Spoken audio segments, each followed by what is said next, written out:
Come now, let us reason together, says the Lord. So what we're going to do today is we're going to talk a little bit about atheism and its built-in contradictions. And the reason we're going to do this, and I was inspired by Michael Knowles, actually, who was mentioning the book 1984 by George Orwell. And he was talking a little bit about these built-in contradictions that would be something that we'd see in this hypothetical future society. And so certain people's political views and their religious views tend to actually be self-contradictory. And so we're going to talk a little bit about that, but we're going to do it by talking about Fyodor Dostoevsky and what he says about this, because Fyodor Dostoevsky lived in the 1800s, and he was very insightful when he was writing about atheism, and he's writing about this character called Ivan, who's in this book called Brothers Karamazov. And this character called Ivan was an atheist, and he was the exact opposite of his brother. He had a couple of brothers, and one of his brothers was pretty much the opposite. He was wanted to work in a monastery. Now, I haven't read the whole book. I'm just barely getting into it. But I found this one quote to be quite fascinating, because his insights on atheism and materialism and that sort of thing were quite delightful and true. And the other thing about Fyodor, one of the things just to think about with him is that he wrote this book which was very prescient. He wrote another book I actually did finish called Demons, but it was very prescient given the timing of this just prior to when the Soviets took over in 1918. So he wrote this in the late 1800s, and he was talking a lot about socialism in here as well. And socialism is this idea that you've got collective ownership. And what happened in Russia is that the communists took over, and the communists took the property of all of the landowners. Okay, so they just took away property rights. That is something that's unheard of in the West. In fact, it's even in our 10 commandments that you're not supposed to covet your neighbor's goods. You're not supposed to covet your neighbor's property. We believe in property rights in the West. And that's actually what's really helped us quite a bit. It's helped us fuel these capitalist societies, or societies where free markets exist and people are given a right to own property if they should go value it. They can't just take away other people's property, as we saw happen in communist Russia. So communist Russia, again, abolished property rights and took it all over. But I digress. We're going to talk right here about this particular verse, because here's what it says. Generally, again, I ask your permission to drop the subject, Peter Alexandrovich repeated. And instead, let me tell you another anecdote, gentlemen, about Ivan himself, a most typical and interesting one. No more than 5 days ago, at a local gathering, predominantly of ladies, he solemnly announced in the discussion that there is decidedly nothing in the whole world that would make men love their fellow men, that there exists no law of nature that man should love mankind, and that there is and has been any love on earth up until now. It has come not from natural law, but solely from people's belief in their immortality. Ivan added parenthetically that this is what all natural law consists of, so that were mankind's beliefs in its immortality to be destroyed, not only love, but also any living power to continue the life of the world at once dry up in it. Not only then, but then nothing would be immoral any longer. Okay, think about this. Nothing would be immoral any longer if we had this idea that there is atheism. Okay, that's what atheism is. It's this notion that we don't have a moral law.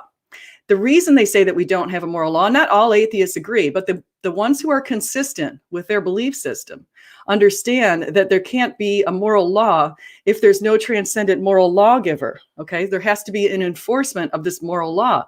So Fyodor is taking this to the logical extent. So to be a consistent atheist is really to be a person who does believe this. So not only that, but then nothing would be immoral any longer. Everything would be permitted, even andropathy. Even androphagy. I'm sorry, my pronunciation of that was terrible, but that's cannibalism. And even that is not all. He ended with the assertion that for every separate person, like ourselves, for instance, who believes neither in God nor in his own immortality, the moral law of nature ought to change immediately into the exact opposite of the former religious law, and that egoism, even to the point of evil doing, should not only be permitted to man, but should be acknowledged as the necessary, the most reasonable, and all but the noblest result of this situation. From this paradox, gentlemen, you may deduce what else our dear eccentric and paradoxalist Ivan may be pleased to proclaim, and perhaps still intends to proclaim. So you see, he took this to the logical outcome. This is the danger that's that's in atheism and when you take atheism to its logical ends. Now, let's consider who are the consistent atheists. Who have been the consistent atheists in history? Well, we have some very consistent ones with Lenin, Stalin, and Khrushchev, and Gorbachev. Okay, they're consistent atheists, meaning that they believe that humans have no value. We're no better than animals. That's what the consistent atheist thinks. Now, as I'm just moving through here, I want to say hi to everybody in the chat. Right now, I'm seeing Jesse Camping and Slam RN. That's Susan. Coffee Smug. I don't think you've been on my channel before, so welcome.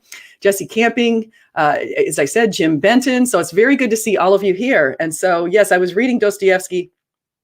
So he was just saying cannibalism should be fine, right? So this is the thing. If we're no better than animals, what right do we have to put animals in quarters at the zoo? If we're no better than animals, what right do we have to own animals? Okay, if we're no better than animals, what right do we have to eat animals?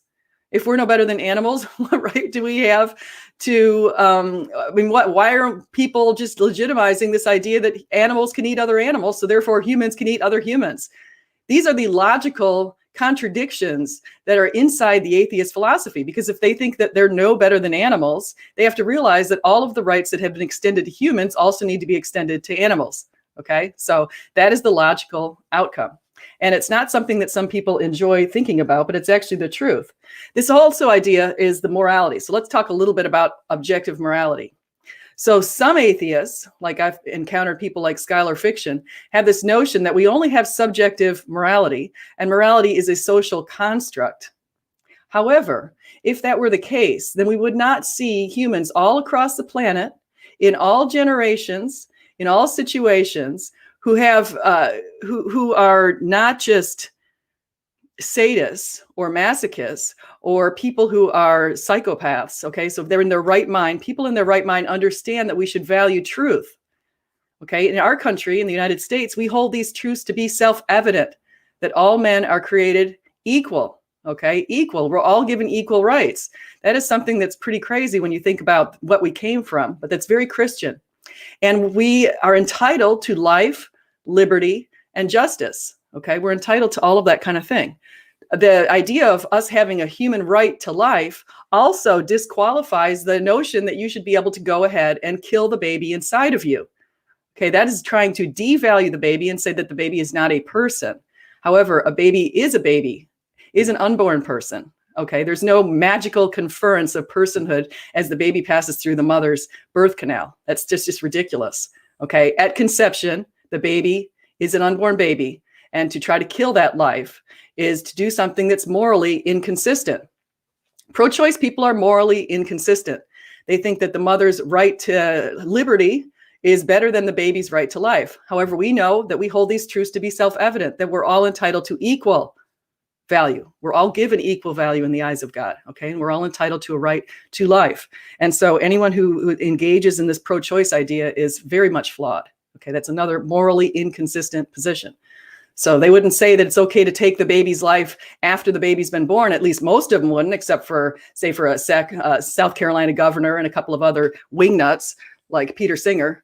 But most normal people in their right mind would say that that is not right. Okay, infanticide is not right. And so going back to some other things. So if we talk about what are our objective moral values and duties. So it's not just justice, but we are entitled to justice. You saw all of the protesters talking about the injustice, the racial injustice with George Floyd. Okay, that's because we call for justice. All humans and mankind call for truth, justice, equity, life, liberty, freedom, this whole idea, all across nations, all across generations. And so therefore, there has to be a transcendent moral lawgiver who gave those moral codes to us. Now, if you try to deny the moral codes, which is what the Soviets did a lot of times in the last century, then you can see how anarchy results. Society is destroyed.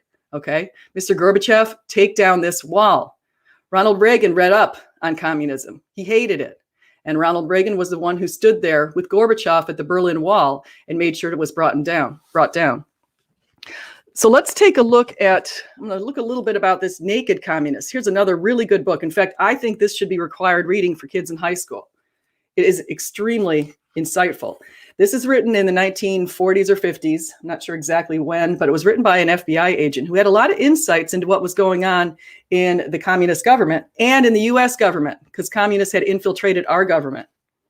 So, yes, so by atheism, I do mean naturalism. So it's this idea of naturalism. Oh, yeah, let me get into that for just a second before I get into this book.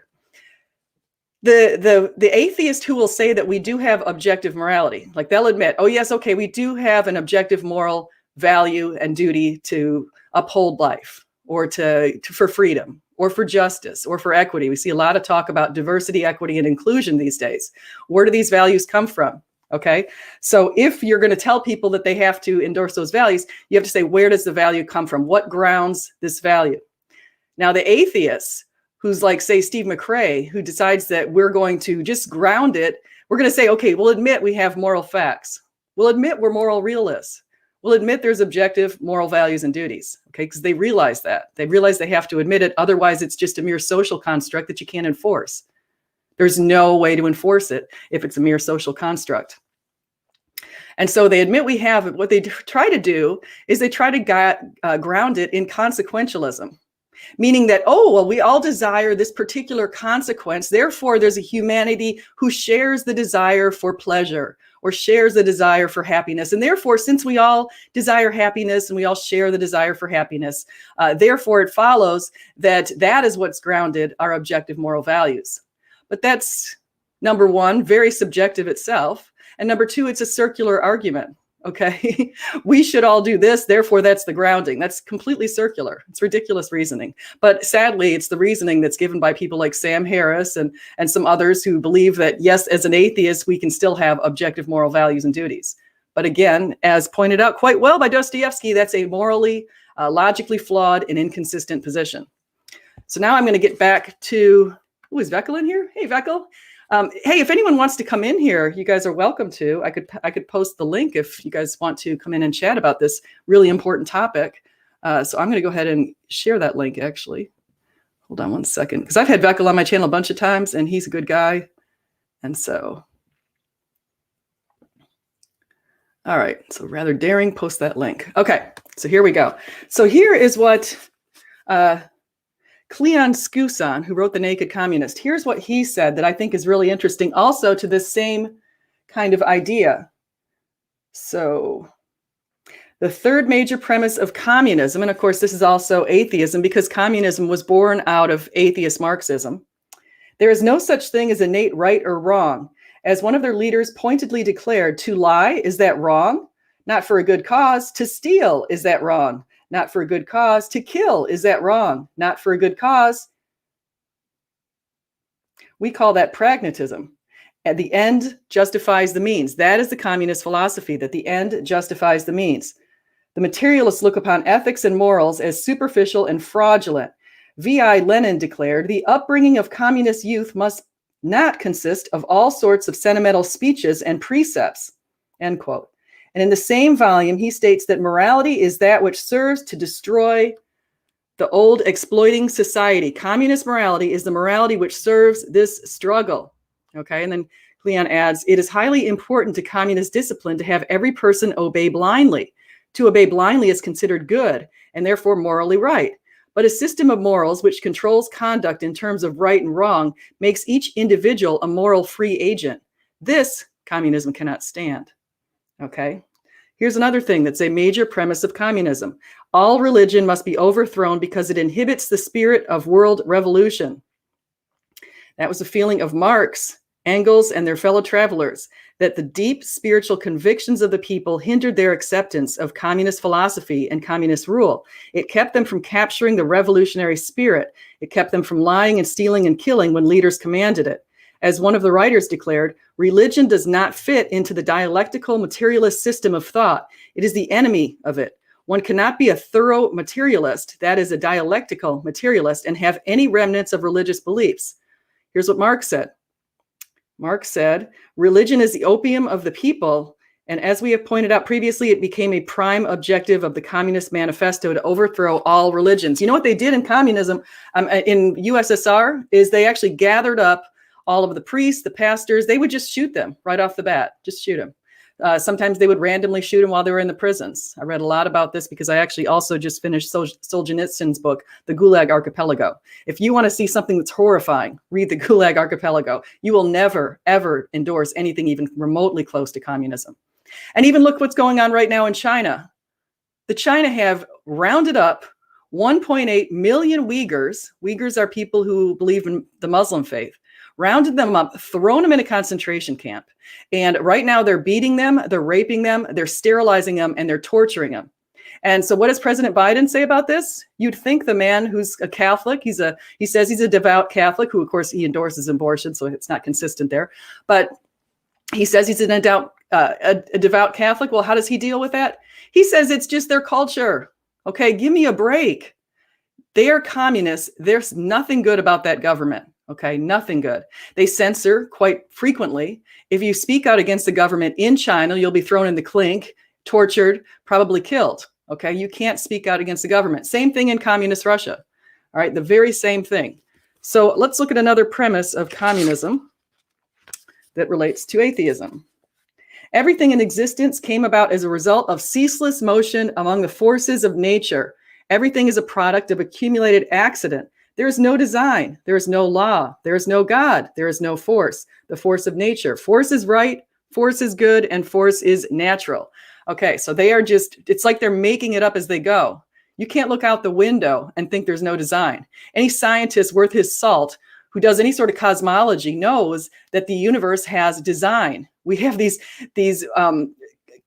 constants. We have quite a number of mathematical constants that actually guide our universe, and they've been explained. So we can explain our universe through mathematics. We would not be able to do that if there were no design. It's ridiculous. The idea of dialectics as propounded by the communist intellectual is that conflict in nature is the womb of all creation, that out of force, writhing forces in the elements we obtained all that now is stars, solar systems, plants, animals, and the intelligence of man. When these dialectical materialists first tried to tell me that everything in the universe was a result of force and accident, I could not help but recall the teachings of my high school chemistry professor, who said that the major premise of science is recognition of the fact that there is order in the universe resulting from intelligent design. He pointed out that the mission of the scientist is to explore and discover the engineering principles followed by the master architect so that these can be used as a blessing for mankind. Okay, this is just brilliant stuff. I'm reading here in The Naked Communist. I highly recommend you guys pick this book. Should be required reading for high school students. In other words, the very foundation of science is the recognition of an intelligent designer who used principles which we ourselves can discover and use. The followers of Marx are so desperately anxious to overthrow the recognition of God that they have denied that there is any design in the universe. They refuse to admit that there is order, law, or an intelligent creator behind the phenomena of nature. They say all of these things are the product of accumulated accident. I wonder what my chemistry professor would say to that. These materialists claim to glorify the name of science and march under its banner, but in their anxiety to discredit and repudiate God, they have openly denied the very things which science has demonstrated. This is the interesting thing. The same people who are claiming that their beliefs, they're rational, they believe in science, are denying our XX and XY chromosomes. Okay, these are the same people. The same people who exalt feminism and believe that women should be given a right to compete in their own sports are now saying that biological men can go compete against them in sports. These are contradictions. Okay, these are contradictions that are out there, but there's something that's inside the minds of these people. People have a quest in this society, the secular movements, those kind of things, atheists, they are against God. Everything that they're doing is to try to debunk the creator. God said something really special. He said that our bodies are made in his image. We're made as man and woman in God's image, according to Genesis 1:27. Paul also talks quite a bit about how valuable and sacred and holy our bodies are as vessels for the Holy Spirit. That's really important. Now think about the people who have decided to obliterate their bodies or to do things to their children or encourage their children to do things to obliterate their bodies. That is just an anti-God belief. It's anti-theist, okay? It's going completely against everything that we're told in the Bible. And so we want to be morally consistent. That's something we want to do. A lot of times you guys might practice, like, for example, we look at our Declaration of Independence and we look at what people like the founding fathers were doing at the time. You've got somebody like Thomas Jefferson out of one side of his mouth saying that all humans are equal, and on the other side of his mouth claiming that the slaves don't have the same rights as other people, as freed people. He owned slaves. He was morally inconsistent. Okay. People were morally inconsistent here in the United States all the way up until 1964, when Title VII of the Civil Rights Act of 1964 passed. Hey, I want to say hi to you guys in the chat too. I did put a link in there if people want to get in here. When Title VII of 1964 passed, up until that time, it was perfectly acceptable, maybe not perfectly acceptable, but it was legal to discriminate against women, against minorities, against persons of color, against all these different kinds of people in the workplace. Okay, it was perfectly fine to discriminate against them also in schools and sports and different places like that. However, when that law passed, it said, no, you cannot discriminate based on a person's race or ethnicity, religion, color, national origin, or sex. And then recently we added the idea that you cannot also discriminate against people for sexual orientation or sexual identity. That was passed this past summer. Now, I am all for equal rights for all of these people. I think we're all made in God's image. God loves all. Okay. God loves you no matter what you've decided to identify about yourself.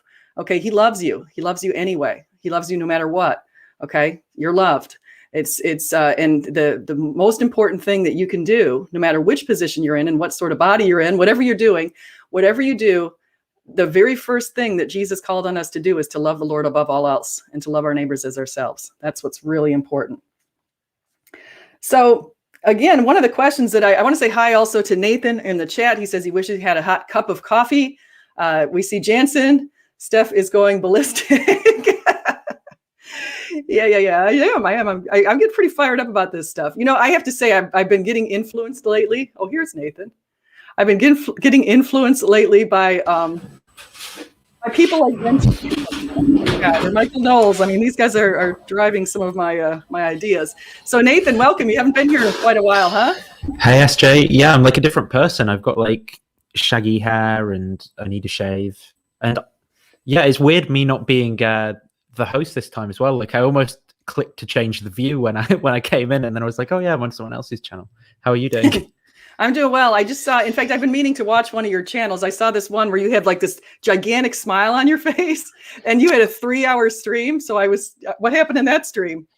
That was just like an open hangout. Like maybe this one is, I don't know if you wanted to talk about a specific topic or if that's what you're doing, but had like Pine Creek Doug and Derek from Myth Vision, and who else came in? There's a guy called Danny who's like a Discord debatey type person, and a few other people, like a guy who had recently deconverted and his wife's still a Christian, so talking about how to kind of like navigate that situation with Doug, who's obviously in the same position, and Brenda as well, who I think you're familiar with.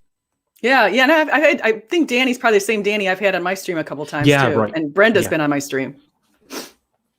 So today I was talking a little bit, and I don't know what your take is on this idea of communism and that sort of thing. I know as a younger person, here's what I found in my own studies. I found that younger people are more likely to be liberal and more likely to accept and justify certain crimes. Actually, I'm trying to get this thing published, you'll see. And I also found a few other things looking at the world values surveys, but I know that that's generalizing a population, and there's a lot of differences within the population. And so I'm curious to see what's your take on views like communism and Marxism and atheism, because I don't think you're an atheist. I think you're agnostic, if I'm not mistaken. Yeah, that's right. I mean, like I was when I became a Christian, I also became very politically and socially conservative as well. And I guess my inroad was through Jordan Peterson. So a lot of and hey Rob, for I like that background. Hey, it's been a while. Yeah, it has. Welcome. This is Rob, Sentinel Apologetics, and Nathan of Digital Gnosis that we have with us. So is it just in the middle? Hang on, yeah. Yeah, I was just starting to explain some of my thoughts, I guess, around like socialism and communism. So like Jordan Peterson has like a pretty, in my view, poor understanding of the Marxist economic theory, but is pretty well familiar with some of the horrors that came out of the Soviet Union that are written about by people like Alexander Solzhenitsyn in the Gulag Archipelago, and what's that? He talks about like some of the prominent books, which are biographies from people. There's also a Christian pastor who became famous called Richard Wurmbrand, who was persecuted by the Soviet regime, and he wrote a pretty, I would call it, crazy book about how communism's was satanic and stuff. And I think he's a little bit off there, but they tortured him for being a Christian, which obviously I disagree with. And he was holding kind of like underground church meetings and stuff in the Soviet Union. Yeah. Yeah, it's terrible. I mean, it's honestly, if you guys, I highly recommend you, if you haven't read Solzhenitsyn's book, I just read it and it's unbelievable. I actually had to skip through part of it because it got so disgusting. Like they would stick hot torches up people's backsides and, it's torture. Make people sit in chairs for just days on end, leaving themselves on themselves. I mean, it was just painful. Yeah. I think there's a few things going on there though. Like I'd really want to divorce the ideas of Marxist economic theory and Marxist philosophy from communism, because they're very different things. You know, like Marxism's this whole philosophy which comes along with this idea of like the material dialectic and, you know, like a whole metaphysics. And I'm not saying I agree with it, but I think it has some legitimate criticisms of capitalism and the way that people can be alienated from their work in capitalist systems. And I'd want to divorce some of that stuff from the idea of communism and Stalinism, which is like a separate thing that kind of evolved out of people trying to enact these ideas. Well, it definitely evolved out of Marxist ideas. I mean, there's no way that you can say that it didn't evolve out of the Communist Manifesto, because Lenin made that really clear. Yeah, but what I'm saying is it didn't necessarily follow from the Communist Manifesto. So this is the difference. I think that that's obviously a possibility that can come about through those ideas, but there's also other kind of governments that can come about as a result of those ideas. Well, that's fair enough. Because you have, and so let me go to Rob a little bit and see what Rob, what do you take on this kind of stuff? The communism, atheism, socialism, materialism? I honestly don't. I'm a complete amateur on this topic. But I definitely don't. I'm not pro-communist. Definitely not. In fact, ironically, I remember I was reading up on Hitchens' last moments in his life, and apparently his last words were "capitalism downfall" or something. I don't know if that's true, but really, that's unusual. Yeah. So, but yeah, so you're against it because of that? No. I'm just saying. Here's a guy who's No, I'm just saying I'm definitely more democracy, more capitalism. The so-called republic, that sort of thing. But as a Christian, I don't really. A lot of human political models have a very underlying. There's toxicity in all of it, but definitely the worst would be the communist agenda, in my opinion. Yeah, but I agree. At the same time, I'm not an expert on the stuff. So. Yeah, well, interesting. So Jim of Meaning Forge, he's been on here before. So hi, Jim. Hey, how's it going, SJ? Pretty good. I can't stay long, but I can hop on because I have another meeting in like 15 minutes. So. Okay. It's fun. Yeah, I started this thing. I actually purposely, I was going to start this at noon, and then I saw that Skylar Fiction was having something at noon, so I decided I'd try to get some of his viewers. Trying to steal. Oh, I see how that works. The good thing about YouTube is, you just come back and watch it later.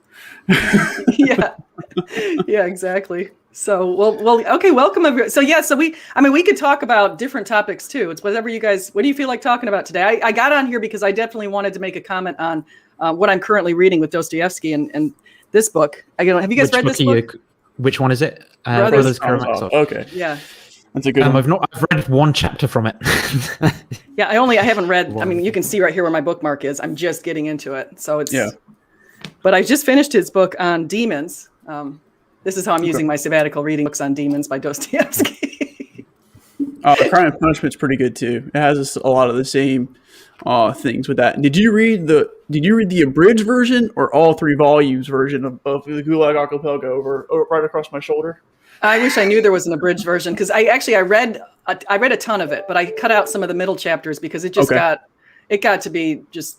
I mean, I really empathize with those people. What a horrific scene back then. 120 million people died, and then there's people today trying to justify communism, and it's like, you got to be kidding me. Yeah, there's an abridged version with a foreword by Jordan Peterson out there. Oh, really? Okay, that's good to know. Yep. Might pick that up. Yeah, but in more Australian-related news, China is actually threatening Australia. Really? What are they doing? There's a whole lot of political tension going on. Specifically, it's going to start at the economic level. China is saying no to all our resources that we're giving China, so the ores and the oil and even just food-related stuff. And then China's, flexing their muscles, military muscles, open demonstrations. And there's a rumor, don't quote me on this, but there's a rumor that they want to, if they do make some ridiculous thing like invade, which won't be anytime soon, but if they do, Australia will be the first. They'll just, go straight down. So, Wow, that's actually really scary. That's actually really scary. It's it's got Hitler, like a Hitler flavor to it, but I don't think it's going to happen soon. But Hitler. Let's just say that they should not be underestimated, because one of the military that are saying some pretty gnarly stuff. So that is, see, I've got in this book that I was talking about a little bit earlier, The Naked Communist. It actually goes into some pretty good detail. Have you guys read this book? Has anyone read this? Nope. No. It goes into, this is an FBI agent, and he goes into some really good details on what happened in the 40s and 50s here in the United States. And he actually starts from Marxism and trace all that stuff and trace everything historically. So this gave me a lot of information on communism, which I'd highly recommend. But the thing that he mentioned about China that was interesting is that communists had infiltrated the US government. And so when the Russians were working with the Chinese and trying to bring communism into Russia, because the idea was Russia actually there was going to be an outpost of communism that was going to be like a satellite from Russia, we were looking the other way. And we had people in government convincing us that there was nothing going on. This wasn't anything to be taken seriously, and everything would be fine. And they just went in there and ended up taking everything over. And they created these collectives, they created these farms, and they would tell people, well, here's how it works in China. So they would tell people in the 1940s and 50s, actually starting 1949 with Mao Zedong, and going into the 50s, they would tell people that that they're going to all say there's 100 people. They're going to split up this big parcel of land, and it's going to be split up, but everybody is going to be responsible for a certain portion of land to farm it. But no matter what the outcome is, they're all going to share as a collective anything that they produce that doesn't go into the cities or doesn't go back to the government. And so what the people did is they said, you pretend to pay us and we'll pretend to work. And so there wasn't this human incentive that we have to work hard. That's what communism does. It takes away the incentive, because no matter what you put in, you're getting the same output. And so we expect that when we work really hard, we achieve a lot. And so this little quadrant of Chinese people, what they did at some point, they figured out, well, wait a second, why don't we each say we're responsible for what we do in our quadrants, and we also get exactly what we put out. And so that little farm started doing really well, and the news of that got up to the communist leaders. And so they decided that maybe they need to install a little bit of that, this capitalist idea into communism. And so these people became more responsible. And now they've actually gotten rid of a lot. I mean, they've opened up their markets. They've done a lot to change China, but now China's our greatest.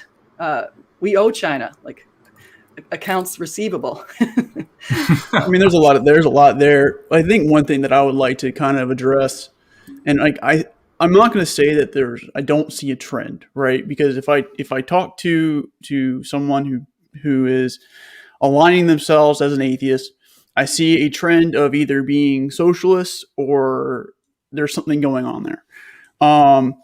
Now, that does not mean that all atheists, I think, are bad people either. Like, I think at some level, Dostoevsky has to kind of go down this road in literature to explore the idea to its conclusion as far as one can go, right? Which is kind of, in some regards, you can talk like maybe a slippery slope, maybe some kind of fallacious reasoning behind that.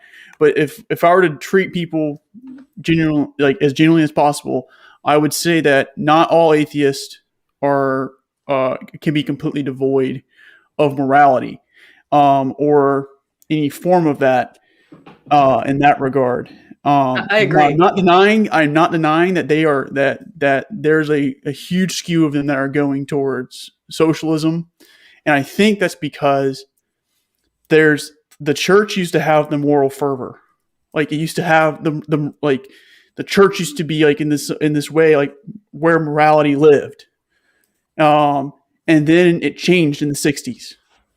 It changed through this transformation where essentially the moral fervor left the church and it went into the public arena. And that's where you start seeing like protests or something like that. And like you can almost look at some of these protests, like the Michael Floyd protests and some of these other ones as religious events, based off of the symbolism that they're carrying, all those other things. But that's where you kind of start to see this idea come in, I think. So Yeah. I'm just kind of defending people a little bit there too. So well, that's what they say. Everybody worships something or someone. I mean, we all have that in us, kind of as humans.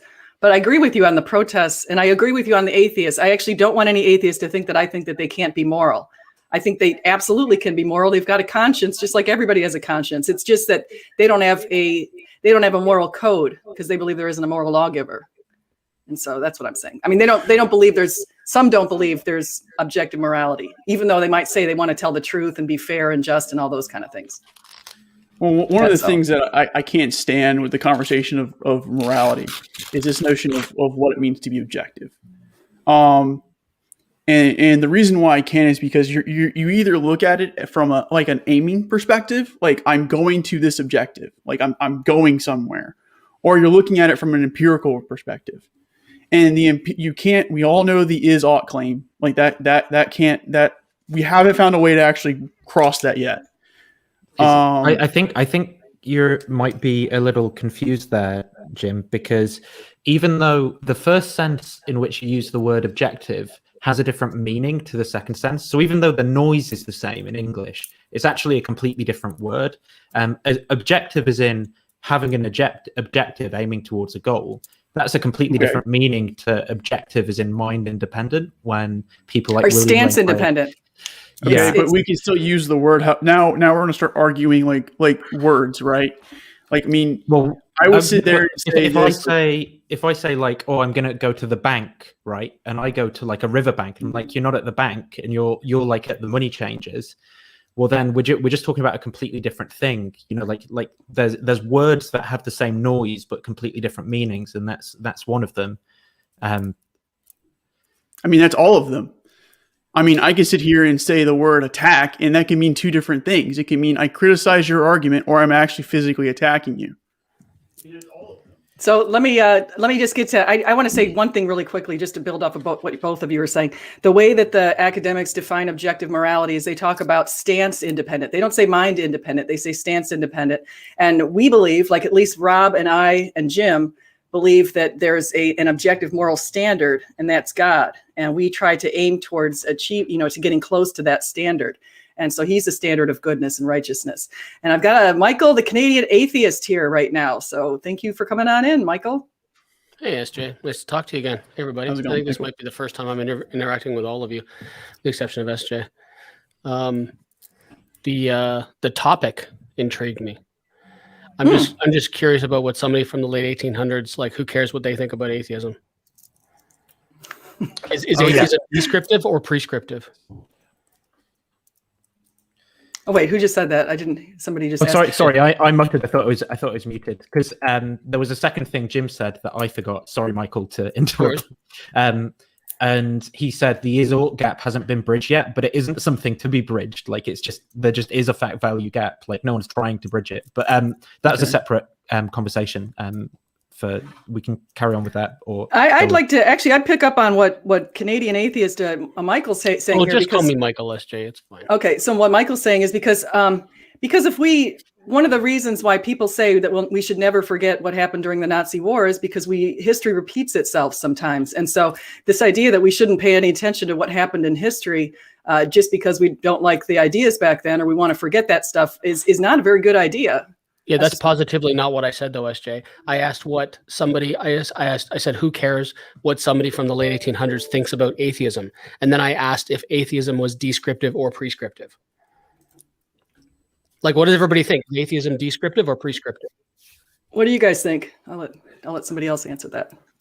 I think it can depend on the context that someone's using it in. I think in general, like when I use the term, it's to describe like a kind of worldview that people have. Right. Does anybody think atheism is prescriptive? That because I am an atheist, I must do X, Y, or Z?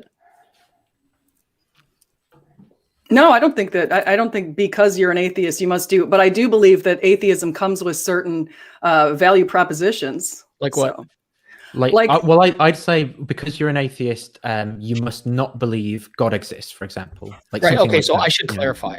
I take the positive or philosophical stance. I believe God and the Christian God doesn't exist, hands down. That's just made up. Always so ready to get rid of the Christian. Yeah, God. like it's just and I say that not because I have a particular beef with it or anything talked about in the silly book called the Bible, but because it's the one I'm most familiar with. Yeah, and dominant where I live. If you want to talk about Islam, it's garbage too. It's all made up too. Some dude flying to heaven on a horse, that's just nonsense. But I talk about Christianity specifically for the reasons I said. So I do take the positive position. Gods don't exist. Okay. Well, obviously we clearly differ completely on that. And so, sure, yeah. And I know Rob and Jim are also differing on that. And Nathan went as a Christian and then he kind of got out of the Christianity thing. And so I'm not sure.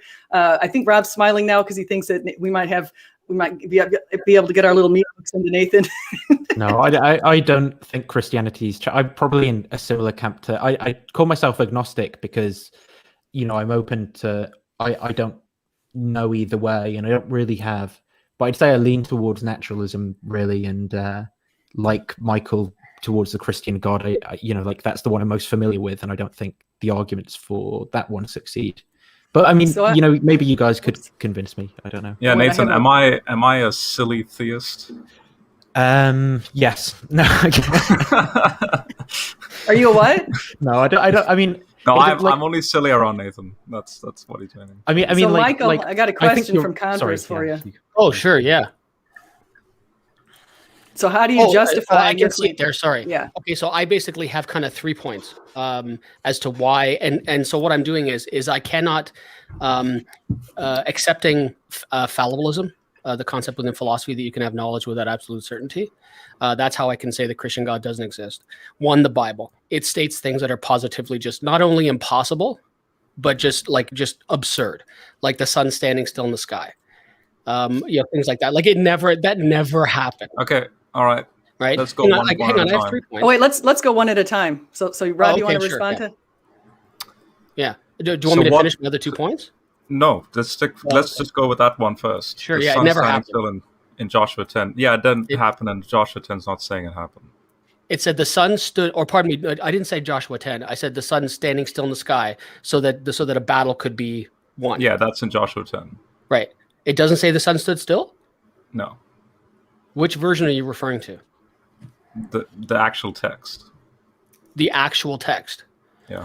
So okay, so do you break out the ancient transcripts every time you want to look up a verse? So I'm reading ancient Near Eastern cuneiform texts that actually give the context to show that it's not just the sun standing still, but it gives a pagan deity name for the Shemesh. And it's not just the sun standing still. It says the Shemesh stands still in this location, and the moon god, stands still in literally the opposite location. So you have 2 locations in that region where the gods are standing still, and then the God of Israel takes 2 weeks because the battle is not just one day. It's not 24 hours. The whole thing takes 2 weeks to process, and the polemic to the ancient Near Eastern reader is that Yahweh supersedes Shemesh. It's not the Okay. actual natural objects in the sky that is halting and all that. Okay. And so SJ, no commentator actually then makes that argument that the physical sun SJ, did the sun stand still in the sky like the Bible says? I'll go with what Rob says. I didn't know that commentary on that, so Really? Okay. Okay. How about a bunch of people walking around a wall and then blowing horns on it, falling over? Never happened. does anyone want to comment on? So Amy Levine, for example, actually touches on the archaeological studies in regards to the There are fact still that pools of the wall of Jericho standing now. You realize, right? Sure. Right. Sure.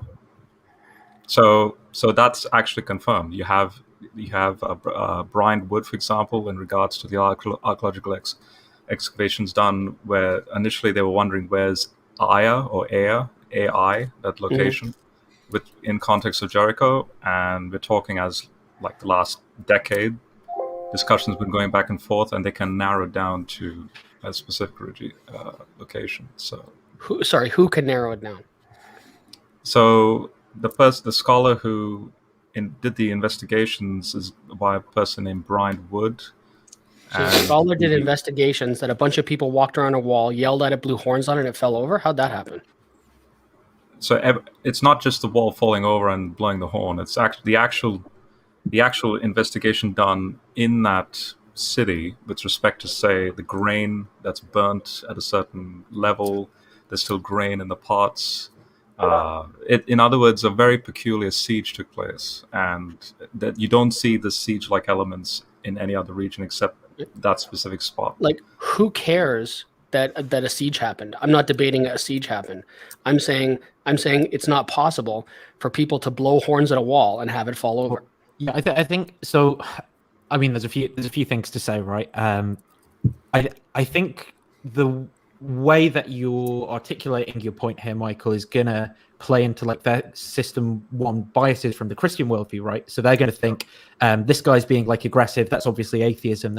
But I agree. I think what Michael's saying is he's rejecting like what seems like the miracle claim here, the idea that these people literally just blew a horn and God intervened somehow to make the walls collapse. He's saying, how do you know that is like the causal process there? Like, So what Michael's doing is he's no different to Ken Hovind. Oh no! So I don't have a problem in saying that I'm taking a literalist interpretation. Yeah, and that's wrong because no ancient. Cool. If you how said did that, you determine what parts of the Bible and what parts are allegorical? So maybe there was never a dead Jew that came back to life. So for example, if I went to Ezekiel and I said, Ezekiel, why are you literally describing to me a four-faced monster that's upholding God's throne? Ezekiel would look at me and go, what are you talking about? I'm using Babylonian iconography to make a polemical point that Yahweh supersedes Marduk. Okay. And Yahweh is over the zodiacal cycles of time. In other words, like linguists know that when you're talking about an ancient text, it's like they use analogies like a country folk that doesn't have any clue about, say, city folk, and a country folk go and see, say a country folk who are riding on horses, right? They go and see city folk crawling into, and they notice the deliberate use of words here, crawling into these weird carriages that are hoofless. Instead, they have these wheels and all that. Like in other words, imagine the country folk trying to describe a city structure life and way of life, and then the reverse. Imagine country folk trying to describe city folk that trying to describe country folk and how they live. The point is, you and I are set apart by 4,000 years in the way we talk, our reasoning, and so on. Sure. Textual language is very recent. It's a very recent phenomena. This notion of an oral text is in itself an oxymoron, but that's the point. Whenever they would write in the ancient period, they would actually orate what they write or orate what they were reading. There was no such thing as silent reading. Could I ask a question though, Rob, about that stuff? Because I think. Oh wait, let me first go. Yeah. I just want to say hi to Converse. Let me say hi real quick to Converse Contender who just joined us. Let me just have him say hi. So Converse. Hey, what's up? Not much. Good to see you too. So, okay. So go ahead, Nathan. Sorry. Yeah, no problem. So I Hey. agree. Like it could be the case that like say there was an Alright. earthquake or they actually barraged the wall or whatever, and the walls fell down, and this is like an allegory that got in the Bible somehow. But if we got in a time machine and asked Jesus, did people blow a trumpet and God intervened to knock down the wall? Do you think he would have said, do you think he would have said, look in the scriptures, it's written? Or do you think that Jesus might have said, the Old Testament's full of allegory. There's probably like a natural explanation behind this that worked out somehow, but it's been encoded over time, and people. I mean, if I had a time machine, I'd just go back to Jericho, or I'd go wherever and find out for like right then and there. I mean, no need to stop it at Jesus, right? Yeah, I'll take. Yeah, but that's the thing. Yep. That's the thing in question, though, isn't it? I'm saying like the point of the thought experiment is to get our intuitions about what ancient Christians thought. Let Nathan finish his point. So yeah, it's okay. That's it. It's just that is like obviously not the point of what I'm saying. Like the point of what I'm saying is, what do we think Jesus actually thought about this, or what do we think that other historical Christians around the time, would they have interpreted it in this way, or would they have taken it literally? Yeah. So this discussion is interesting timing. Again, I don't want to go into the spooky providence in this discussion, but 2 days ago I was watching Star Wars Uncut, and I don't know if you guys know about that, but apparently Lucasfilm asked Star Wars fans through Empire Strikes Back. They literally cut the whole movie up in 2-minute segments, and the fans choose a segment and then make their version of that, and then they'll paste it in, and then it's a whole movie, but it's like fan-made clips stitched together. That's wild. And it dawned on me. I mean, you can actually check this out. You can go to StarWarsUncut.com, and you can actually, for example, choose just a random scene, and then there's a whole selection. Like there's a whole list that's been provided that Lucasfilm then they chose one out of like say 5. And it dawned on me that isn't it interesting that you have the story, which is the actual Empire Strikes Back clip, and then you have like 5 variations of that clip from fan-made imaginations and their versions of it, and you go from the absolute wild, like the real apocryphal equivalent, to a very faithful reproduction of it. But the point is, even the absolute wild version that may have a certain polemic. In fact, I noticed some clips were sort of meme-orientated, but they still held the same correct vocabulary, the same dialogue, and so on. And so I wouldn't be surprised that, based on, say, the last 200 years of biblical scholarship, that you already had a certain view of the Bible before the 1800s. And then from the 1800s onwards, when you have higher criticism come in and then unravel the real what's going on in the ancient Near Eastern context, like, for example, the sun standing still. I wouldn't be surprised if you would find the same sort of thing, but say the Jericho wall coming down and so on. In other words, don't impose on the Bible a type of literalism based on your own ignorance that you don't seem to realize. And I'm not saying, Nathan, you're ignorant. I'm just saying like the Ken Hogans who, to just complete ignorance, they declare what they think the Bible is saying. Really, they have no clue, because Ezekiel's not speaking in English, by the way, and neither is Joshua and Judges and all that. I mean, I can see what you're saying. I just think that as we look back historically, we find that this is a modern interpretation of what the Bible's saying and means here. Like, exactly. You only have to go, like, if you go to the cathedral at Hereford here in the UK, there's this thing called the Mappa Mundi, which is based off of some of Augustine's theology and what's in the Bible, but like it's meant to be a map of the world. And you've got, the angels in the heavens, and when it snows, they put away, like the clouds for the snowing, and the world's flat, and you can, there's no Americas, there's no China. And the point is, as we go back in time, is would people generally have thought about it this way? Like it might. I agree with you that maybe the walls did come down in this battle after they blew the horn. Sure. But I think there's a natural explanation there, and then people would have like believed the religious stories about it maybe afterwards. Yeah. But I guess the question is, would as a modern person, you could be a Christian and think that as well. But the question is, like, would the historical Jesus have thought this? Would ancient Israelites have thought that?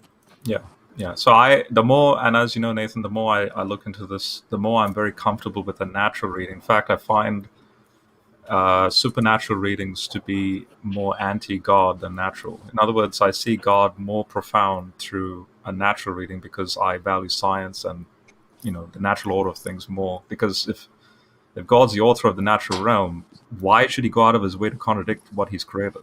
He should just work with it. And so when I see, for example, the sun standing still as an ancient Near Eastern polemic, all the more, he's not just holding Shemesh for one 24-hour period. He's holding Shemesh for 2 weeks, and then that whole battle raging forward and so on. And then the polemic is, it's like a whole day has transpired, and he couldn't be stopped. Yeah, I want to add a little bit to that on the natural idea, because I listened to this video not too long ago, and I haven't watched I agree. the, There's a lot. Yeah, go ahead. Yeah, no, like David and Goliath. People a lot of times think that there's a whole, it's got a supernatural overtone, and the traditional way that you read that is you think to yourself, how is it possible that little teeny David could go ahead and throw a stone and conquer this monster, this gigantic giant?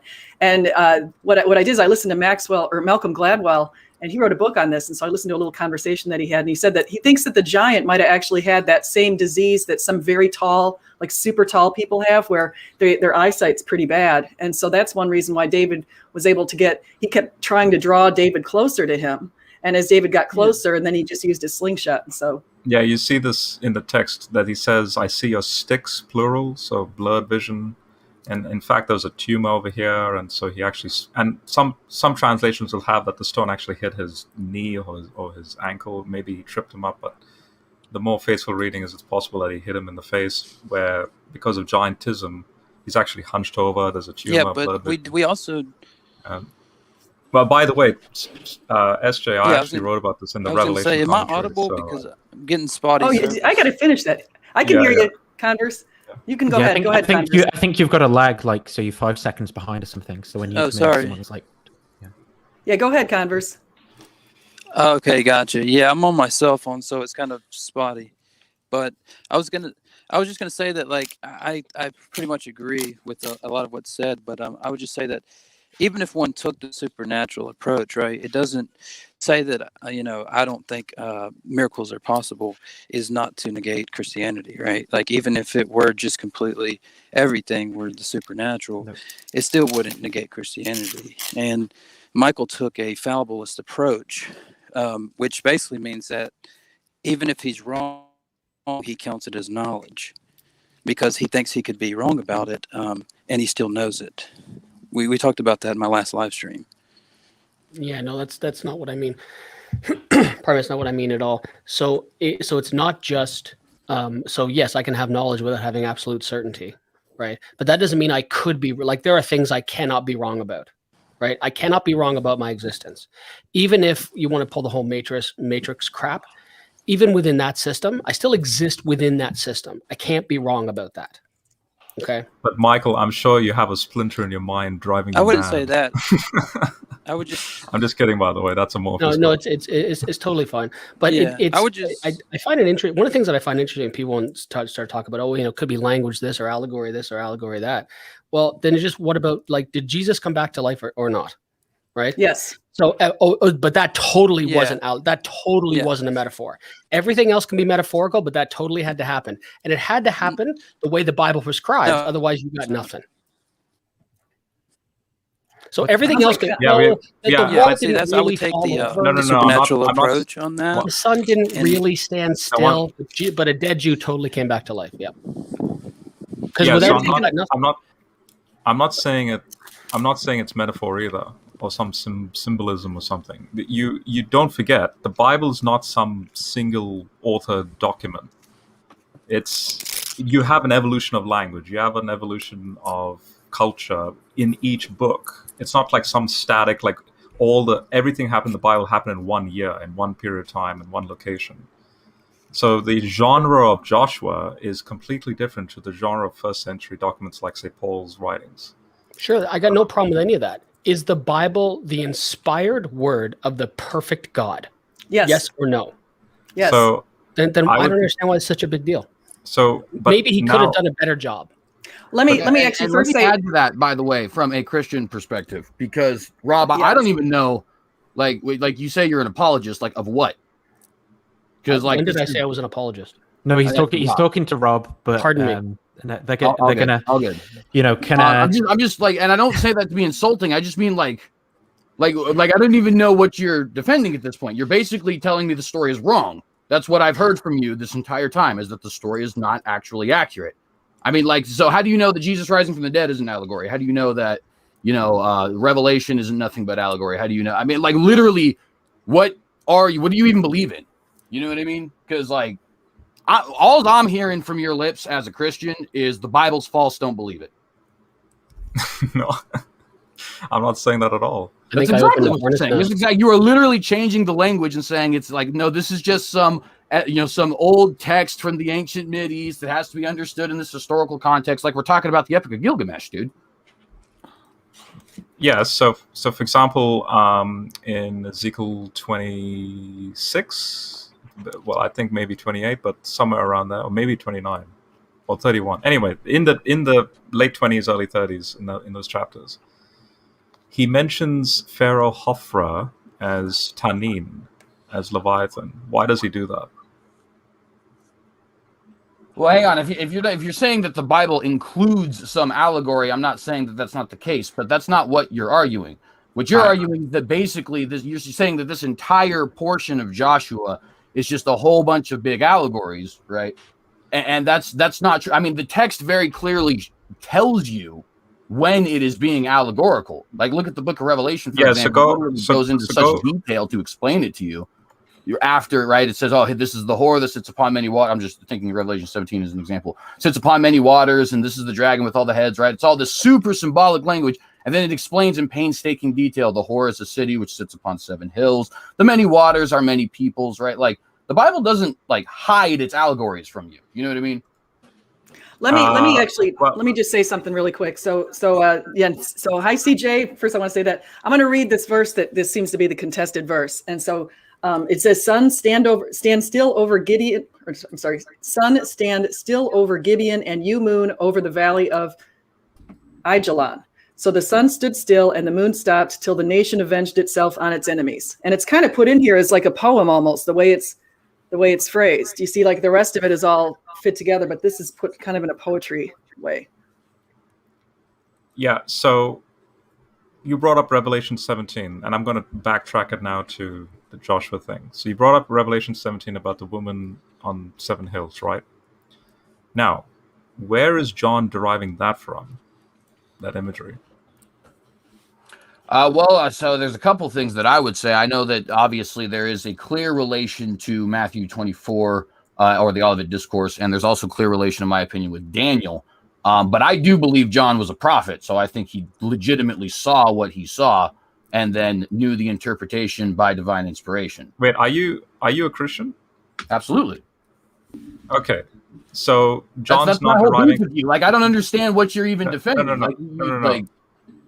So John's not deriving that.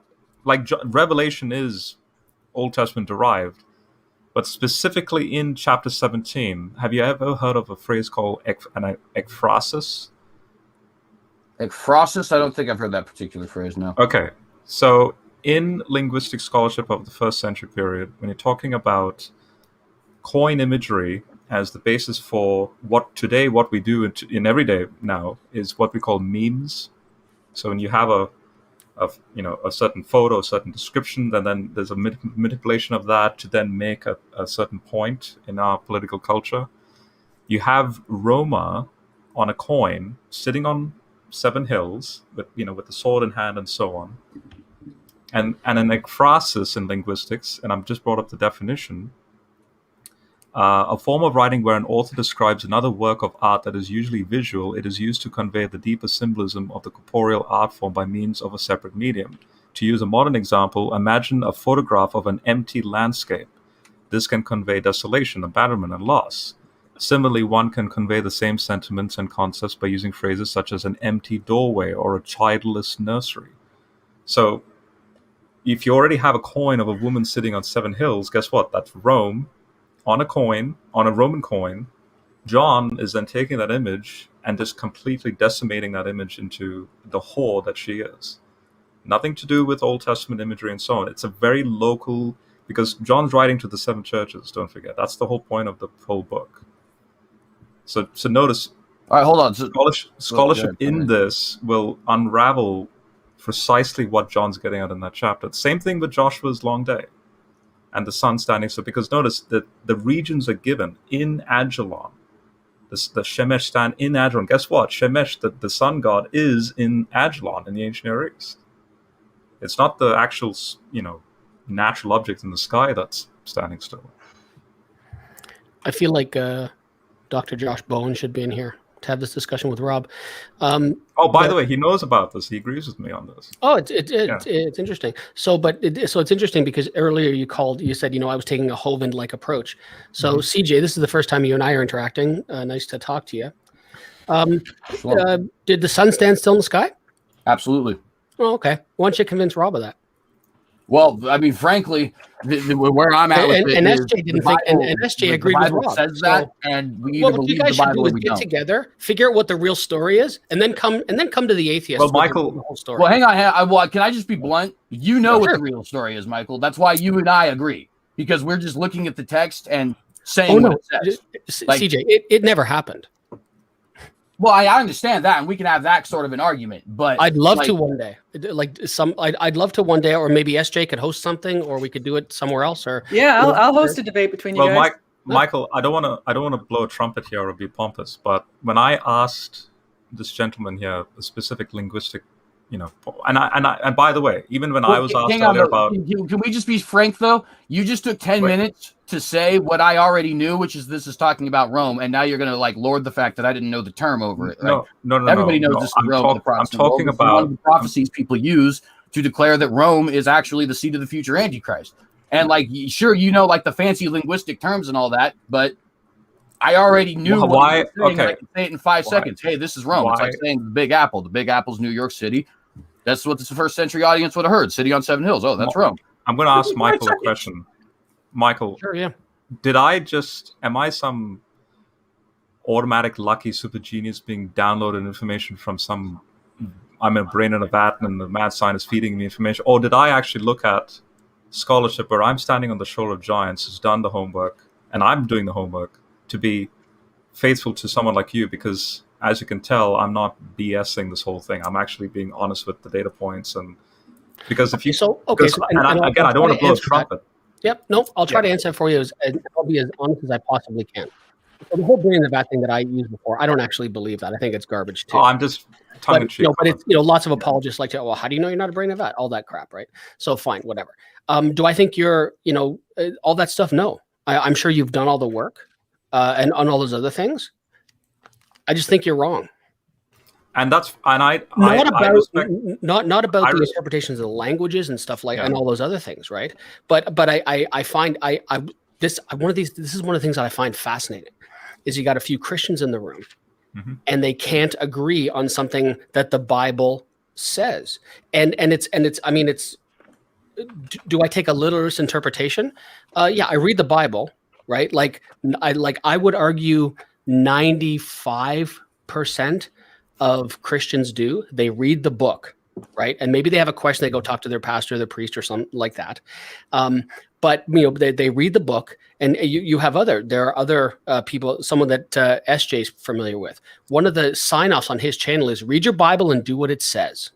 After every video, he says that. Yeah, that's G-Man. Yep. Hey, let me just say something, because actually I've heard your argument quite a bit. I've heard it from people like Robert Reed, and they say, well, if Christians can't agree, you guys, we can't put two people in a room and have them agree on everything. I mean, that's just how people are. We don't agree on politics. We don't agree on everything in our lives because we have completely different experiences we're building from. So you can't just say that Christianity therefore is false because two Christians can't come to an agreement. No, I'm not saying Christianity is false because you guys can't agree. I'm saying Christianity is false because read the Bible and you can see how phony it is.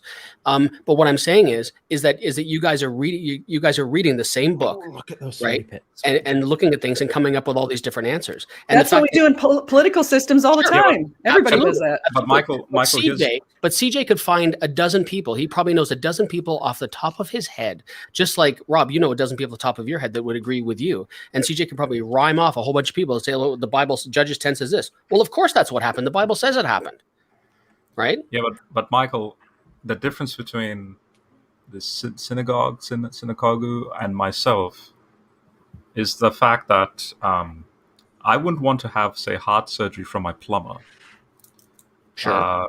You know, you see the same tension you see in, for example, modern day debate with flat Earth and non-flat Earth, like people who technically are not specialists just making proclamations. Now, again, I'm not trying to claim I'm a specialist, but I am in academia, and because are you an Assyriologist? No, I'm actually in physics and nanotech and math and all okay. that. But in my library, in my academic library, because of my training in that, and Nathan knows my background in that, but here's the point, because also Nathan's in it. He knows very well that once you train to utilize peer review correctly, you don't need to then do another degree in, say, the humanities to do humanitarian or humanities-based scholarship. You know, as a layman, to still appeal to peer-reviewed scholarship in that other field that you may not be completely specializing in. I'm doing the same with the Bible, and all I'm saying is, look, what I find myself doing is I find myself actually standing, and as weird as this may sound, I find myself standing arm in arm with CJ going, what are you arguing for? Well, let me jump in here for a second. Let me just jump in real quick. It's left. So I'm looking at another, because I think that this could be interesting just to see on different perspectives of another thing in the Bible. So I was reading about in the book of Exodus, when they talk about these different plagues, that actually it was sort of God, like there's the plague of frogs, the plague of goats, the plague of flies, that each of these plagues represents a God, that God was basically saying that, you know, if we go back to Michael Heiser's in Psalm 82 and that sort of thing, and talk about how the gods had actually had certain authority at that point before Jesus reclaimed the lands. If you look at that kind of thing and you look at each of those plagues, have either of you or any of you given any thought to the plagues and how they could have represented these different gods?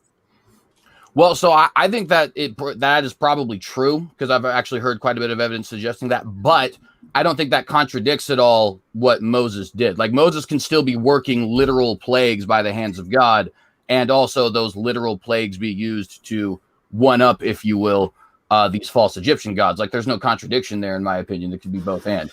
But Rob, let me just point out some things, because, you know, you're saying, like, you're basically comparing me to a flat earther, and that's fine.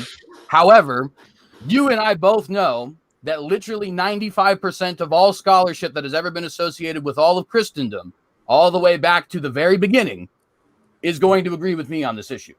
You know that for a fact. You know Irenaeus, if you've read these at least, which you're claiming you've read all these things. You know Irenaeus, you know Eusebius, you know Martin Luther, you know John Calvin, you know Thomas Aquinas, so on and so forth. You know they're going to be coming to my defense on this. And by the way, if you want scholars who are in the relevant field, about flat Earth? I can give you scholars who are in the relevant field, right? I can give you James White. I can give you Dr. Michael Brown. I can give you Gary Habermas, right? All these people. But specifically about what? Absolutely, literally believe that these things occurred. Literally believe that Jericho fell by the hands of God. Literally believe that people were prophesying of the future, that the sun did actually stand still, right? So, like, this claim that you have here, well, I have all of these books and I am such a wise and brilliant scholar. Well, guess what? Yeah, well, have you read Michael Brown's... One second. You mentioned Michael Brown. Have you read Michael Brown's expository commentary on Job and Jeremiah? No, I haven't read that either. I've heard him speaking about it more times than I've actually read anything. Well, there you go. He doesn't. He would hold to the ancient Near Eastern polemic in that sense. No, he absolutely wouldn't. I've literally heard from his lips the exact opposite, and I know you have too. You're literally lying right now or ignorant. That is the only possibility, because he has said plainly. In fact, he's a charismatic. He even believes these things happen today. He has said plainly numerous times that but in fact, let's just stick with Job. He has said that he believes Job literally saw the Lord and literally spoke with him when the Lord was saying, "Hey, what about this? Were you here when I did that? Were you when I hung up?" Yeah, I've read. For example, I've read his latest Job commentary that was released last year. Say that again. I've read his Job commentary that was released last year, and guess who endorsed it? Michael Heiser. There's like an actual endorsement by Heiser on. I mean, that doesn't mean anything. Micheal Pacwa has endorsed things from James White. That means absolutely nothing. It just means the book. Let's try to be civil. Let's be as civil as we can today, if possible, you guys. A house divided against itself cannot stand. Can Beelzebub cast out Beelzebub? Well, I'm not. SJ, my apologies. I think this is mostly my fault. But it's interesting, as CJ, what you said about Job having literally seen God, because then how do you reconcile, what is it, John 4, where it says no one has ever seen God? Actually, I could reconcile that with John 1:18 itself. No man has ever seen God at any time, the only begotten Son of the Father. And this is, there's various translations as though it actually says. He has, the literal word is exegeted him or made him known. So nobody has ever seen the Father. Anybody who has seen God has actually seen the Son. That is according to Scripture, John 1:18. Yeah, I believe that. I'm exactly on that. Then you believe that like as a Trinitarian, like Father, Son, Holy Ghost, whatever. Yeah. Like so the way the Bible literally puts it is like the actually uses the word that is, I don't think it's exegesis itself. I think it's the root for exegesis. I don't really know a whole lot about Greek. I'm mostly looking into Hebrew at the moment.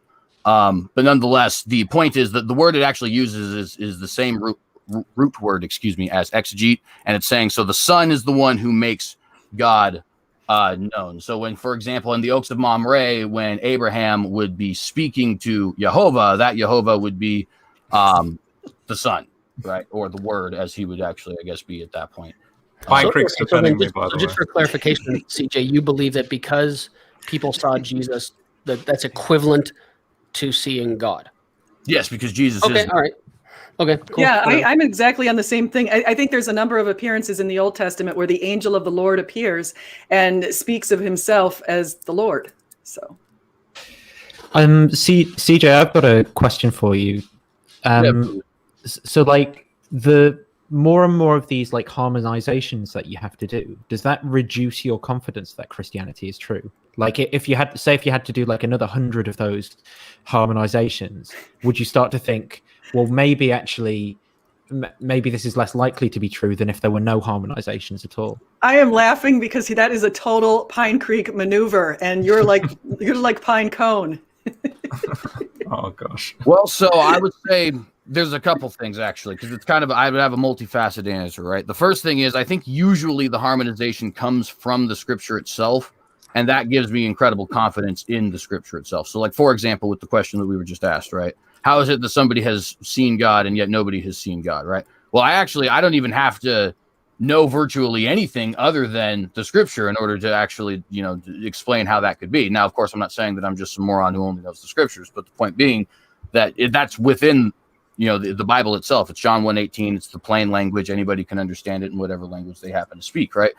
Harmonizations outside of that, meaning that I can't find explicitly in the Bible for some reason. Like, so, for example, the chronology list for the kings, how long exactly did each king reign and how exactly does it all fit in with the timeline?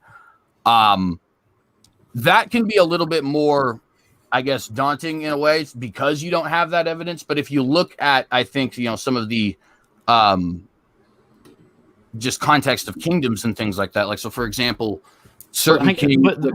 Sorry to interrupt, CJ, but I mean, rather than like any specific harmonization that you do, I just mean in general, would there being more harmonizations, would that be something that would make you think this is less likely to be true? Like, if you kept coming across things that you had to harmonize versus if you were looking at a text where you didn't have to do that at all.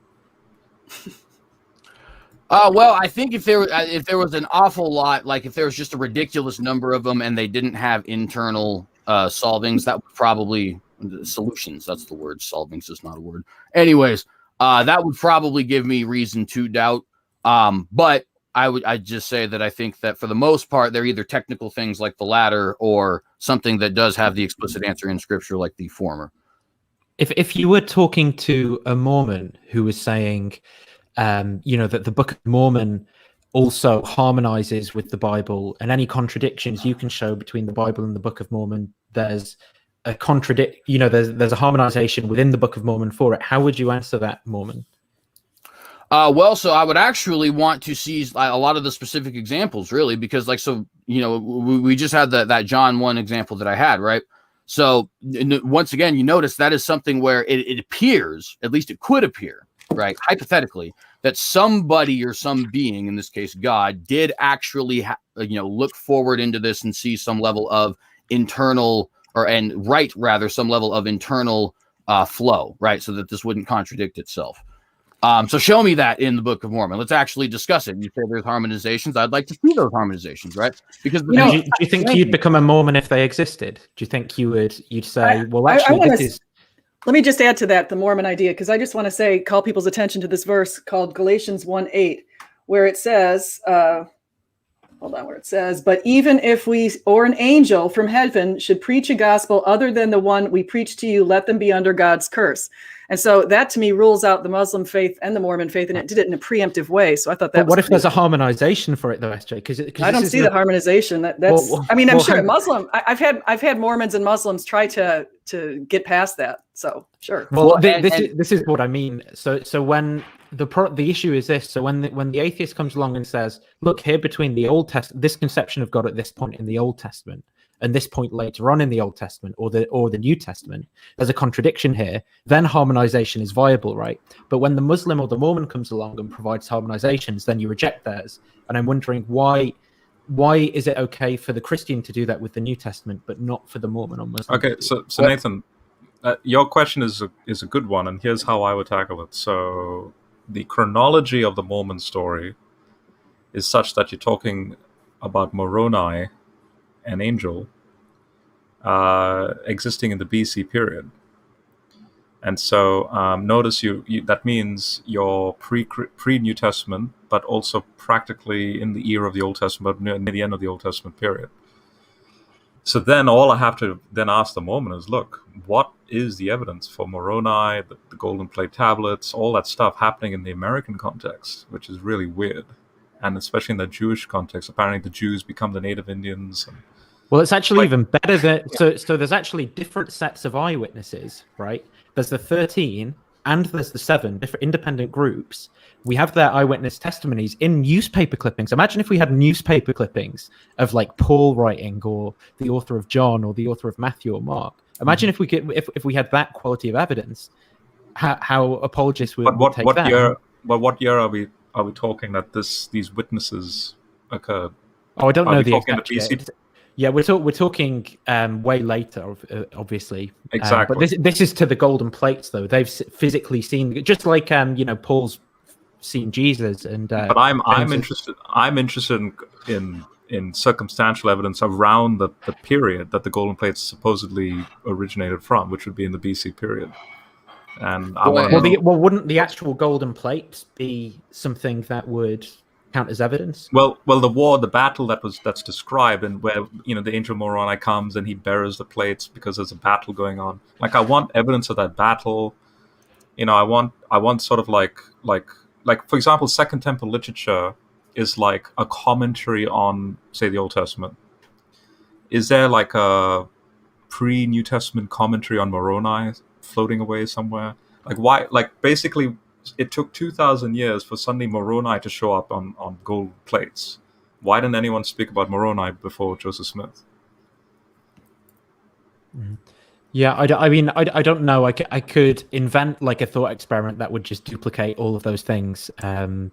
And basically we'd go through it, and then I'd turn it all around basically on the New Testament. I'd say, I'd point out those areas where it looks like Christians are just doing that same thing and inventing new theology, and rereading back through the Old Testament the wrong way. I think what Rob said, though, I think that's a reasonable thing to think about. How come nobody else in history has mentioned Moroni until it came with Joseph Smith? I mean, that's actually a good question. Yeah, I think it's hysterical that anybody's taking a book, a collection that has the Book of Ether in it, seriously, and talks about Jews going to North America by boat in 600 BC. Like, you lose me there.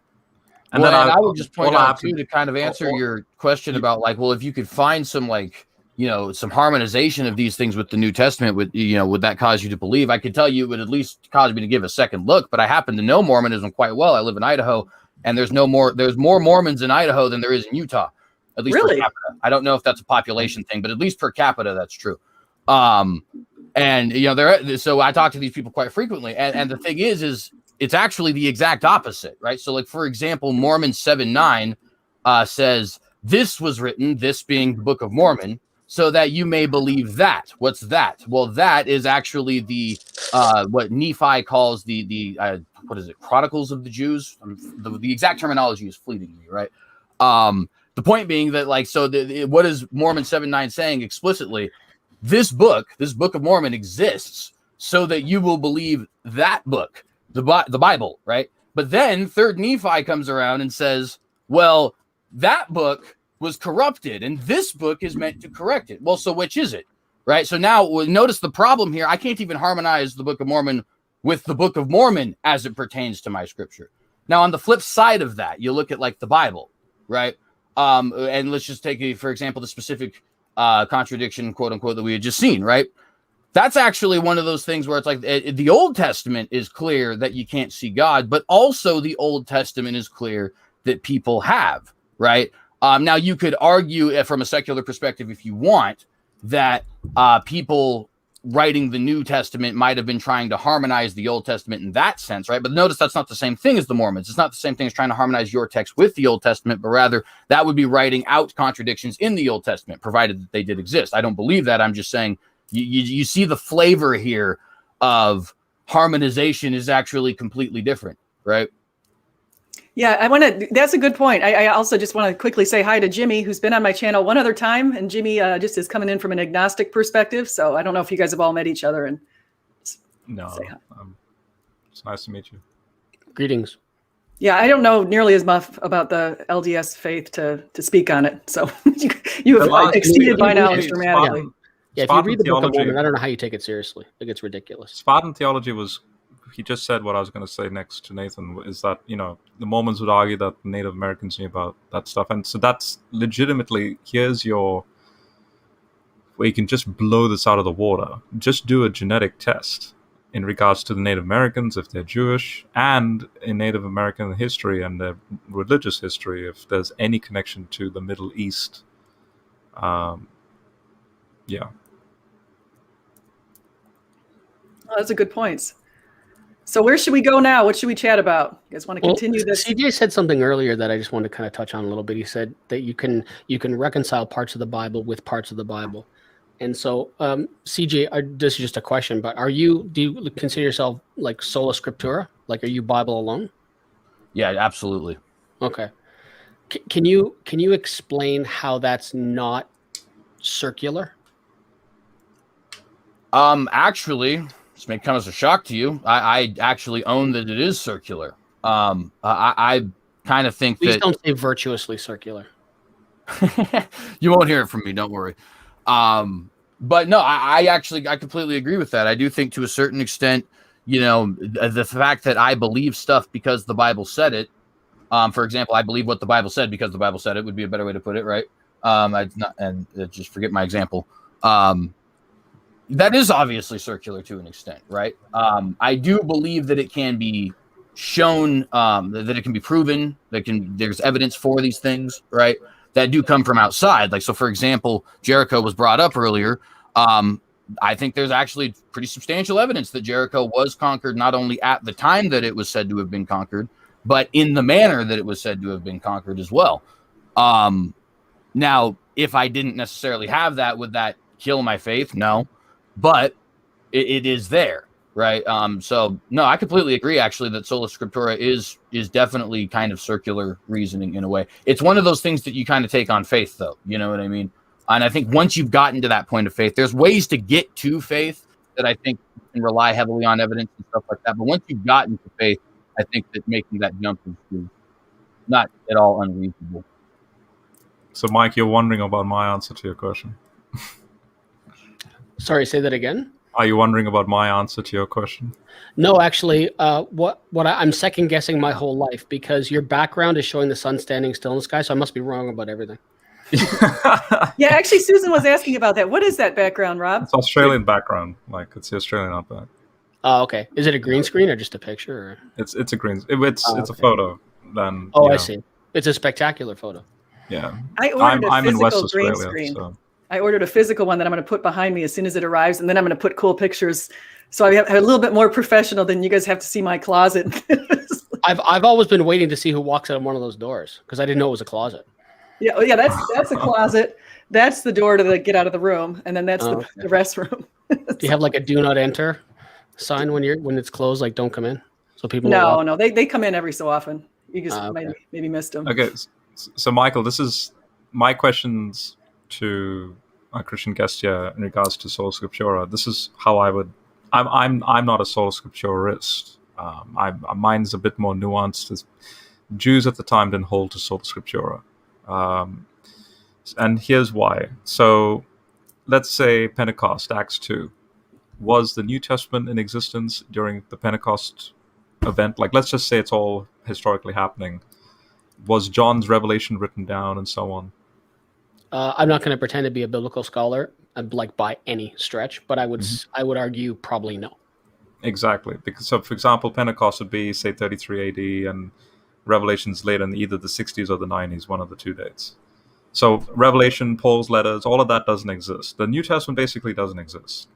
So they have the Old Testament. Now, let's go back to, say, the era of Daniel in the 600s or 500s BC, which means Daniel himself gives what he does have with him, which is the Torah, Jeremiah. He doesn't have, say, Malachi or Nehemiah. Nehemiah is in the 400s, which means now when you're going back and back and back, notice that the books start to go out of existence.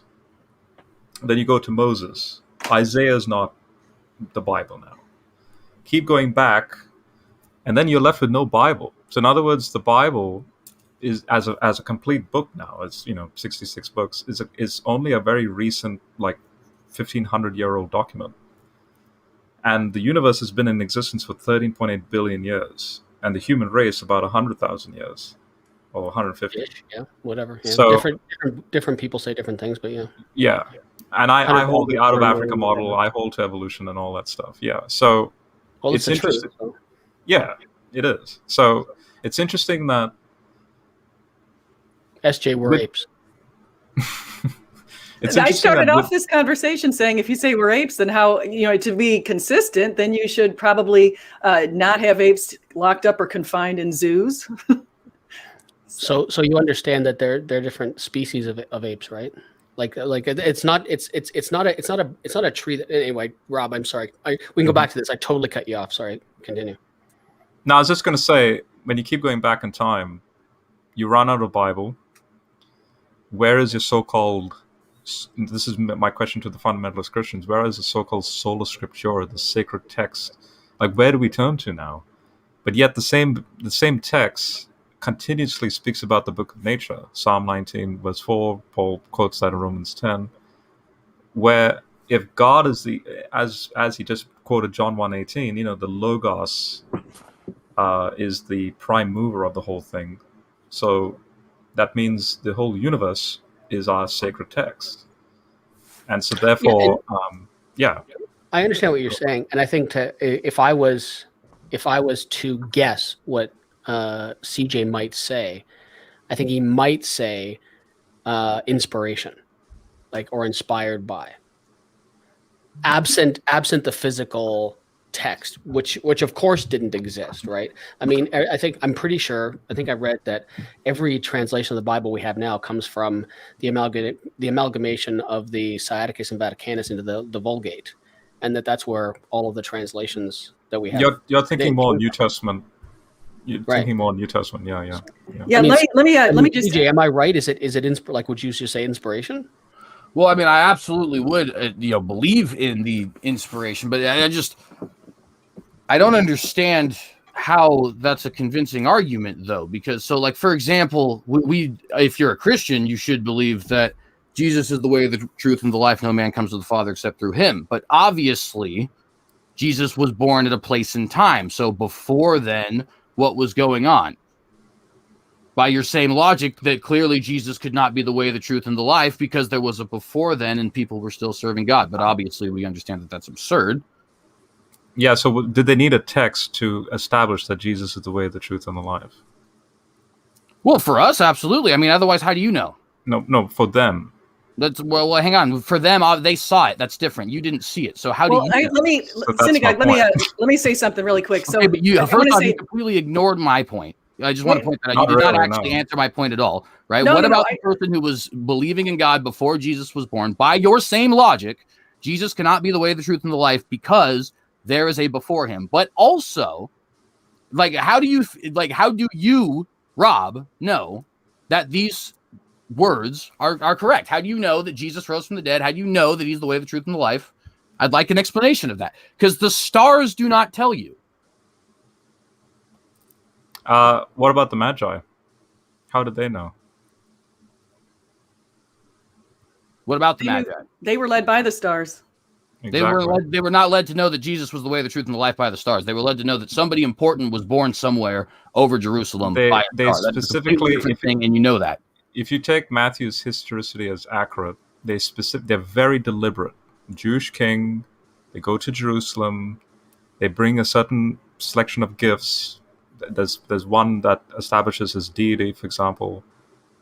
But all they ask is, because they don't have the Hebrew scriptures with them, because guess what? They're Zoroastrians, and in their Zoroastrian religion, they came to the conclusion that you have a warring of Jupiter and Saturn, and that spoke of a political struggle that will take place in the Jewish context. And so they're following Jupiter.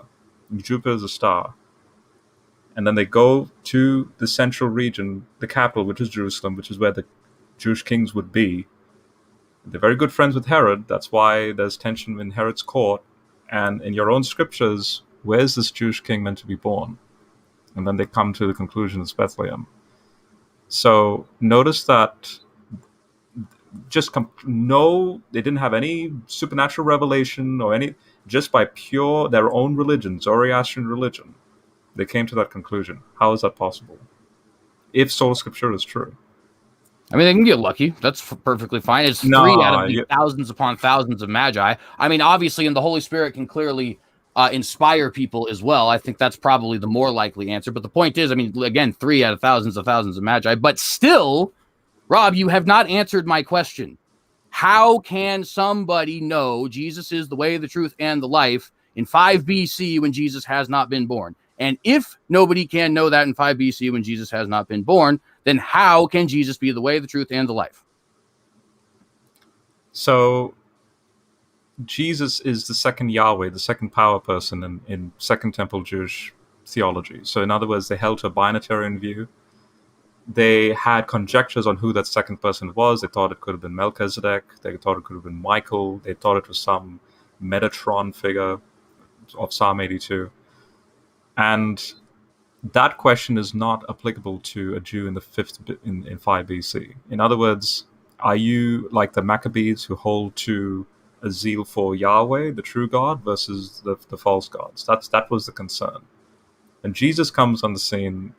He then answers the question of who that second power is, which is exactly, again, John 1:18. He's exegeted, he's revealed the Father. Okay. So you've just refuted your own argument on sola scriptura. You've just pointed out that the revelation that they had at the time was sufficient for them, and more revelation, God is perfectly capable of bringing more revelation later on. They weren't being held to the standard of Jesus the man is the way, the truth, and the life, because Jesus the man hadn't been born yet. But for revelation, what I'm saying is John 1:18 didn't drop out of the sky like the Quran.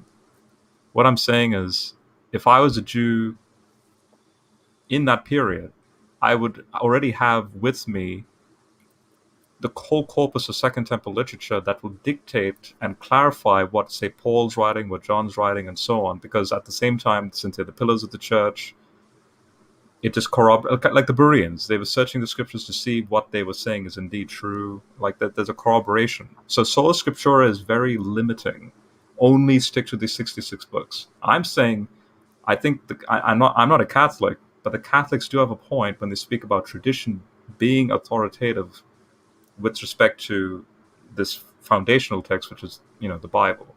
And then me as a scientist, I'm going even beyond that and saying, well, I can even appeal to the book of nature as being on par with the Bible, because if God's the author of both, then what's the problem?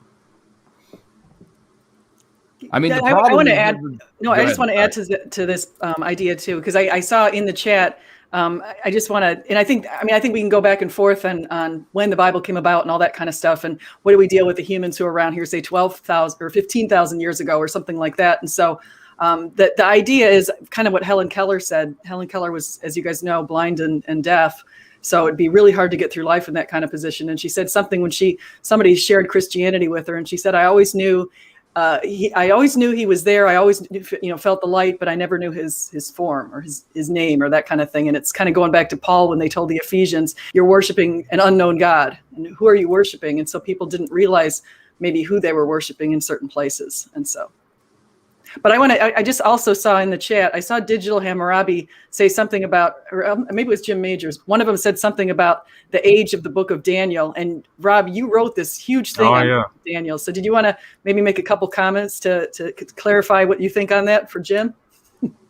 Yeah, I've written, oh boy, I've forgotten how many pages, maybe 70. Just sort of going through what I found to be quite interesting arguments for Daniel. Probably the most interesting one. I mean, I actually asked Dr. Bowen this, and I think Dr. Bowen's in the chat. So hey, Josh, hope you're well. Gleason Archer, for example, made some arguments, and I think there was discussion in regards, like he made arguments about the Hebrew, Aramaic, and the Greek. Some interesting sort of like more, there seems to be anachronism points to Daniel's early date rather than late date. In other words, there seems to be a misjudgment with the ancient languages, and so I think there was an engagement with John J. Collins, and I don't know if that's happened yet or not, but the most interesting one to me is actually Enoch. So Enochian literature shows that you have Enoch dating back at least to the 3rd or 4th century BC, which means when you look at Daniel 7, is Daniel borrowing or using the Baal cycle, or is he borrowing from Enoch? Now, what's interesting is if he's borrowing from Enoch, that means he has to, then yeah, it confirms it's during the it's the late date basically. But if Enoch is borrowing from Daniel 7, that means now you have Daniel 7 predating Enoch. So that means Daniel 7 is from the 500s to the 400s BC. But at the same time, then you have some of the scholars going, well, you have parts of the book, so some do date very early, some do date very late. But then you have the same scholars that point out that, hang on a second, now we have to go into what's called the unification of the book. So Daniel 7 is sort of like the middle of, say, Daniel's 1 to 3 and 4 and 5, and then from 8 to 12 is the other. So you have two halves, like a sandwich, and Daniel 7 is like the middle of that sandwich. So I then argue for, in defense of the unification of the book. And also, an interesting point, John Goldingay in his 2nd edition picks up on recent scholarship in regards to a Babylonian almanac that dates to the 600s BC and even prior with respect to a pre-Pythagorean mathematical system. This is very recent scholarship. And the numbers, the 1260 figure and so on, and plus even peculiar language of, for example, 1260, and then I think it's 1335. This is all in the last chapter. Again, scholars were like baffled, what's going on here? But if those numbers are triangulations of a pre-Pythagorean type of math, guess what? That pushes it back again to an early date. And it's funny you talk about the early dating. I'll leave the dating to experts like Josh and guys like Jim. Hey guys, that's who's writing his dissertation on that. I find Daniel 3 really funny, right? Because we know for sure some dude didn't walk around in fire, right? But or did that happen, CJ? Did the guy totally walk around in fire like it says in Daniel 3:20 something? I am a straight up fundamentalist, my guy. I think everything that happened in that book definitely. Yeah, we know that didn't happen though, dude. Like, see, I believe that too, and I believe that the fourth one walked around, like, unless he was walking and then fell, writhing and agony and burned up to a crisp, it didn't happen. Well, okay, I gotta ask you a question though, Michael, just for the record. Sure. Like, do you believe that I believe I'm worshiping like just some regular guy? Oh no. Or do you believe that I believe I'm worshiping the creator of the universe? No, absolutely. I believe, so from what I've seen of you, I do not believe, like, there are dishonest Christians and apologists out there, right? Kent Hovind knows he's lying. Okay. Ray Comfort knows he's lying. Okay. I don't believe I don't believe you're lying. I just think you're wrong. Well, so that's perfectly fine. All right, I respect your honesty, but so knowing that though, you certainly would understand then that like as somebody who believes in the creator of the universe, even though you would reject that claim, what that person should be capable of if he is the creator of the universe would include, but is certainly not limited to, keeping somebody alive in a fire, right? Sure. Or an alliance den, for that matter. If Right. you're going to, right, but if you're going to presuppose, and I'm not saying you're a presuppositionalist, but if God, like, is God your starting point? I think, well, so for me, yes, but not in the way I argue. So let me explain what I mean by that. Because I don't want to strawman you, but do you presuppose God's existence, or are you more of an evidentialist? Well, and so that's kind of why I have to differentiate. So I am a presuppositionalist in that I personally, number one, do believe that reasoning, morality, all those things are based in God. And I also, number two, I had my sort of religious experience. It was in the middle of looking through some evidence, but I was only thinking of the Moses and Jesus as wise Jewish philosophers. Okay. And then had religious experience. Morality coming from a God is scary, but we can get to that another time. But so if you're prepared to presuppose that this God is real, sure. Yeah, sure. Everything's possible, right? Sun standing still in the sky, even though Rob doesn't think it's necessarily true, piece of cake, right? Flooding the earth, Jews wander around a desert for 40 years, even though they could walk there in 6 days. Yeah, no big deal. Great fish swallowing a dude. Yeah, piece of cake. No, child's play. If you're willing to presuppose something like that, okay. I'm not prepared to presuppose something like that because the whole idea, because it's ridiculous. Well, and that's why I would say, think, let me add to that, because I would say one of the things that I think that the Bible says too, and I also just agree with, I came to Jesus and I didn't have a full Bible in my house when I came to Jesus, when I came back to Jesus and I was born again. I had this little teeny, one of those little hand pocket Bibles that they give out for free. There was only one of those in my house. The Bible didn't bring me to Jesus. Jesus' spiritual experiences that he gave me brought me to Jesus. He gave me a number of different spiritual experiences. And so I didn't need a Bible, but I went out and I bought a Bible because I wanted to explain those experiences. And I would never downplay anyone's personal experience. Like I would never say, that something didn't happen, or I wouldn't try to trivialize it. Because I can't possibly know what your experiences were. All I would say is, I don't think they were what you think they were.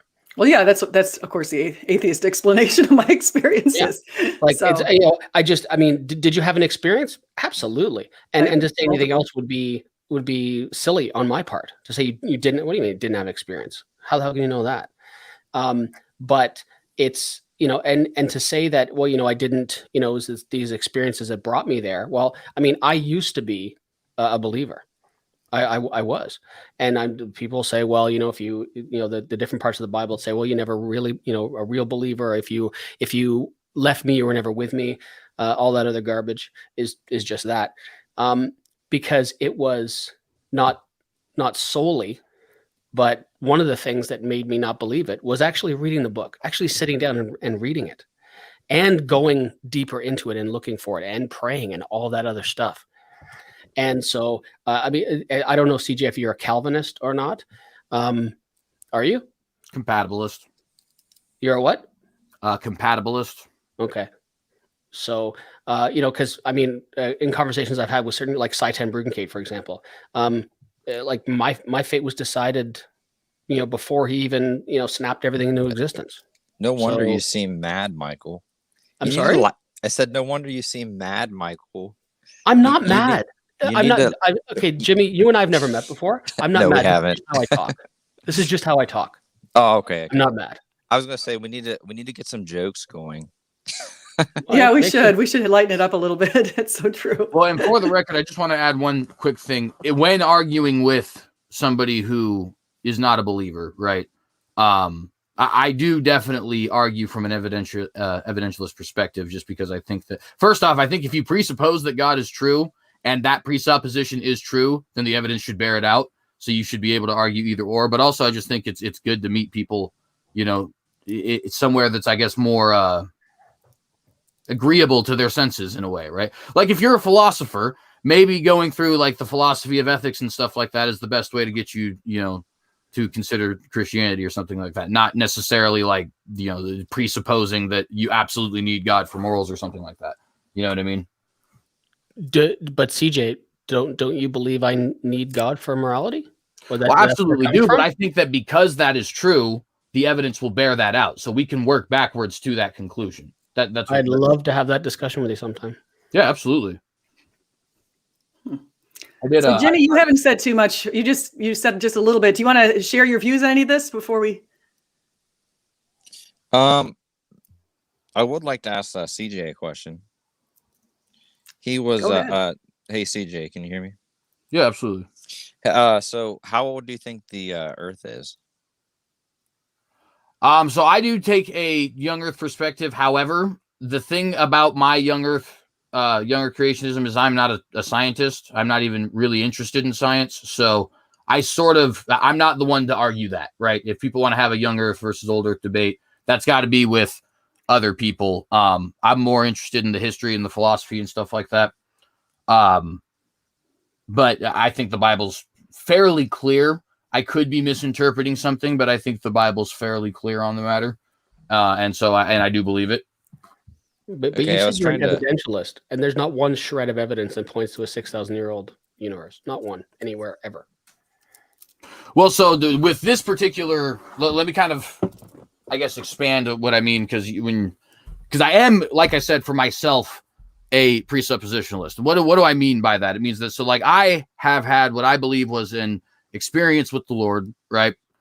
And I have seen what I believe to have been miracles. I've grown up around Pentecostals, charismatics, all that kind of stuff, right?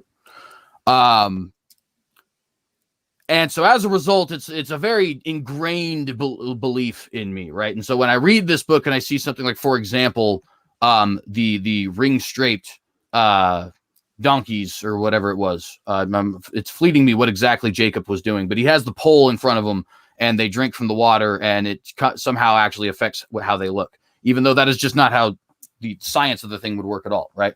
Well, because of my religious experience, I am willing to accept on faith, right, that happened, and I just don't understand how it happened, and then I can look for the evidence to see how it happened, right? But now let's flip the situation and say, now I'm going to go have a conversation with Michael, right? And the goal is to convince Michael or Jimmy, I guess you as well. Well, at that point, I'm not going to say, well, the Bible says it, we should just believe it's true, because that's my belief. That's not your belief. It's not going to do anything for you. You know what I mean? And so because I think it's true, I think the evidence will exist, and we should be able to argue back into the beginning rather than only having to start from the beginning and work our way to what we have now. Does that make sense? It kind of makes sense, but I mean, you could argue the point. You could convince me. I'll have no choice but to believe it. I think it's that's one of the things is when we try to I'm going to do a video tomorrow. I think tomorrow's the day. I schedule it for tomorrow. I'm going to do a video that's going to give all the evidence that I can think of for Jesus. And so maybe you want to watch that video because there's a lot of evidence out there that supports the resurrection. And so and I also want to mention another thing that a person in the chat had, Susan, who's Slam RN in the chat, came on my channel once, and she shared a miracle that happened to her when she was literally on her deathbed at hospice. She suddenly got this feeling that she was going to be cured, and through Jesus, and then she's here today. So, yeah. Was it? I guess I can't see the chat. I purposely don't ever try to look when I'm having conversations. But if it was something like cancer, for example, which I have no idea what it was. Well, there's lots of recorded instances of cancer going into spontaneous remission. So yeah, I don't remember what exactly she had. I'm super happy, and I guess Slam if RN is for a registered nurse. Thank you for yeah, she is. Yeah. Yeah, thank you for everything that you do. You're a hero, and I'm glad you're not dead. So, Cynic, how did all these people who weren't Jews have a relationship with God before Jesus? Well, I think primarily people were having relationship with God before Jesus by being part of the Hebrew people, honestly. I don't think that's exclusive necessarily. But it does seem to me like the only bona fide revealed form or of I guess form's not the word, but just like God revealing himself, right? That occurred in the pre-Jesus era would actually be to the Hebrew people specifically, and that they were to be kind of like a, example, I guess, to the other nations as far as how you were supposed to live and how you were supposed to be most like God. That being said, though, I don't believe that Father, Son, Holy Spirit spontaneously began existing, right, during the first century. In other words, the Father, Son, Holy Spirit has always been what God is. And so I do believe that he is perfectly capable of revealing himself through his Holy Spirit to people who are not Jews. I think he probably did so at least a couple of times. In fact, in Genesis, he explicitly does so when he speaks to Abimelech, for example, talking about basically Abimelech is about to sleep with Sarah because he thinks he's doing something innocent, and God's basically comes down and says, "No, this is a man's wife. They lied to you," and basically move on from there. No need to get into the details, but the point being that God's perfectly capable, I think, of doing that sort of thing. So who wants to answer this question from Marshall Sharp? Because I think it's a pretty good question. It says, what's the good news of the Old Testament? That's an interesting one. I don't think there is any. Honestly, the good news of the Old Testament is that there's future good news. But the Old Testament, I think, is purposefully drag and dreary.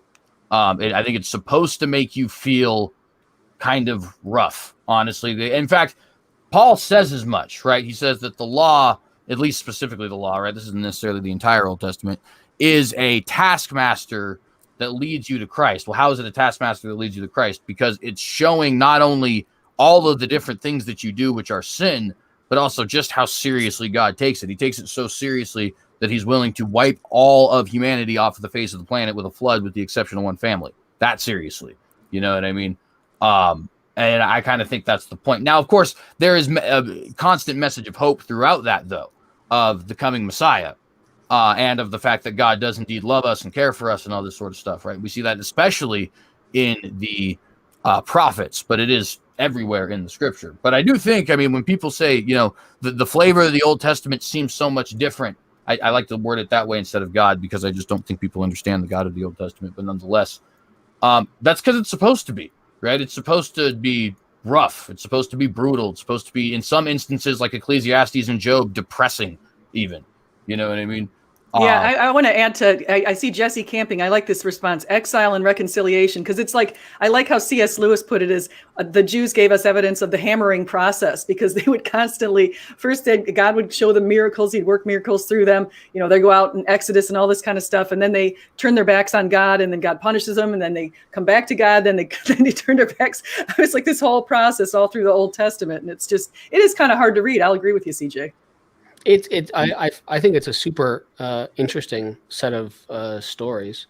I don't know how you reconcile the brutality of the Old Testament with something like 1 John, where it says God is love. That's a weird idea of love, in my opinion. And the whole like the God of the Old Testament thing. CJ said it a second ago that people don't understand the God of the Old Testament. Hold on, your sound is kind of getting weird. Oh, really? Yeah, now it sounds good. Oh, sorry. I think it's Malachi 3 something says God doesn't change. So the God of the Old Testament, God of the New Testament is the same God. It's just it's just him doing all these incredibly barbaric things and ordering all these barbaric things in the Old Testament, and then Jesus coming along and not saying kind of anything about it. What Jesus said, actually what Jesus did that was kind of interesting, that made it really interesting, is that he was reading the book of Isaiah at one point. I think it was Isaiah 61. And then he closed the book and he said, this is happening right now, to show that this was happening right when he was doing it. But he also said things like, it has been said that this and this and this. However, I'm telling you now that this and this and this. And so he actually, he ushered in the new covenant, and we're not bound under Mosaic law, and we're not under a theocracy as the ancient Jews were. And so it's just a different type of environment. So we're not bound under Mosaic law, like where the 10 Commandments are written? No, we're bound to the 10 Commandments, but not the Mosaic laws. Mosaic law? Well, there are 613 Jewish laws. I'm not talking about the silly ones like don't boil a goat in its mother's milk, right? I'm talking about, like the Decalogue. You know. Yeah, we are not under all the 10, by the way. We are under 9, actually. Oh, that's right. The Sabbath. The Sabbath Jesus one fulfilled the is... Sabbath. Yeah. So in other words, we are under a completely brand new, all 613 is removed. You do have a borrowing, or like a 2.0 version, but it's completely a brand new, what's called the law of the Messiah, the law of Jesus. And Hebrews 8 gets into this big time. So in other words, Jeremiah 31 prophesied a vanishing of the old covenant. There's a bunch of things. If it's like, new, or commandments 2.0, why are there some really good things missing from it? I think Jesus summing it up as love the Lord above all else and love your neighbors as yourselves. And if you look at it that way, that can explain a lot of our actions. Just because it doesn't say don't turn off a light, because there weren't lights back then. Oh no, I'm not talking about something silly like that. Yeah. Oh no, you have. So for example, I'm just throwing a random one. So obviously you have the Sermon on the Mount, which is just a remarkable, perspective of how Jesus just ups the ante.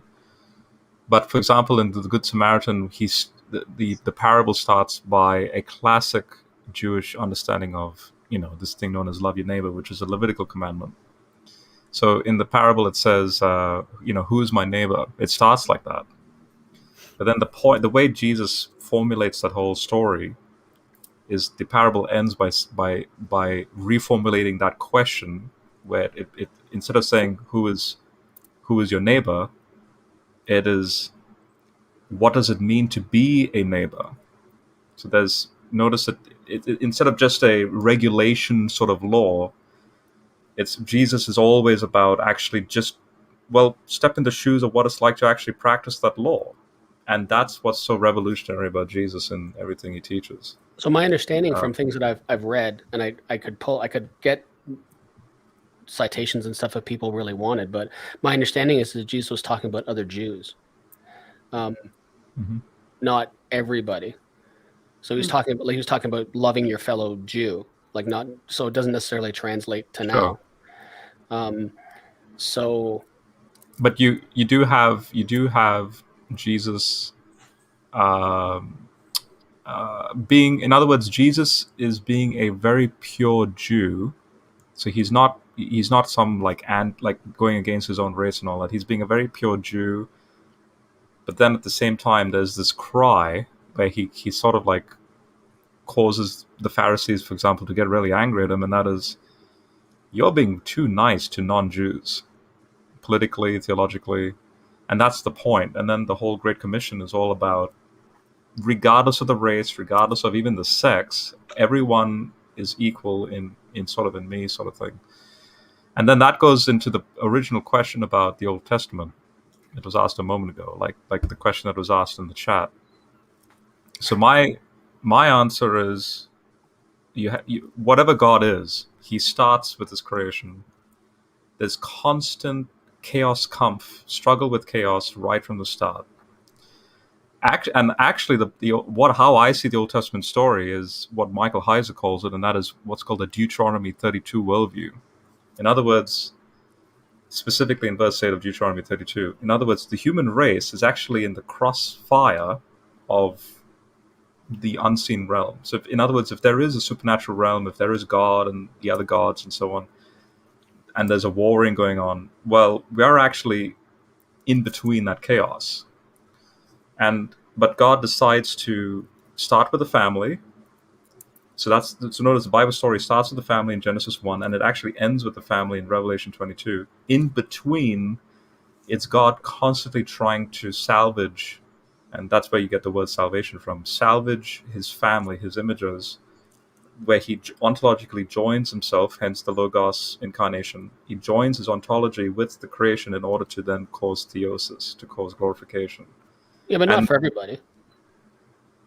Well, this is where it gets into interesting discussions on universalism versus non-universalism. And, so and you think an omnipotent God would be able to do that, right?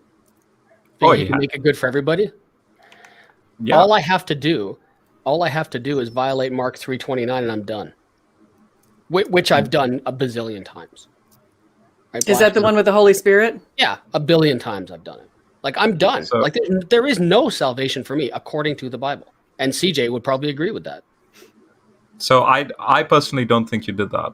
You Blasphemy. don't think I blaspheme the Holy Spirit? I won't do it on SJ's channel, but we can go somewhere else and I'll show you.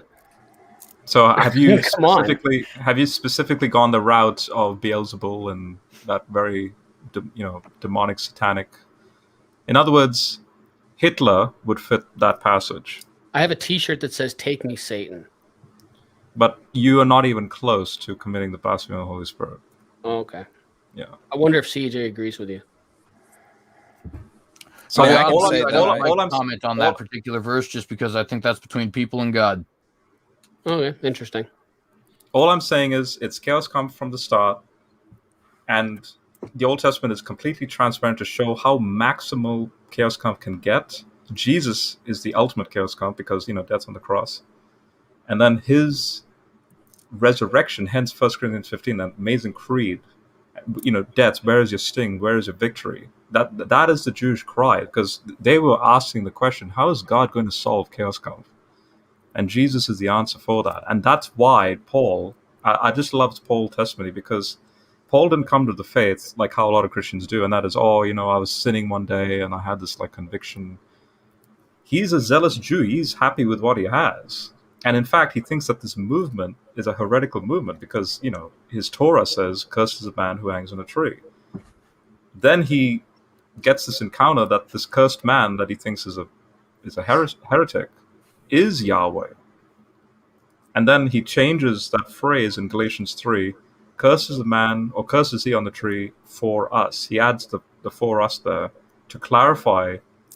Now he gets it. You need a cursing of, now God and flesh, so that chaos kampf can be solved.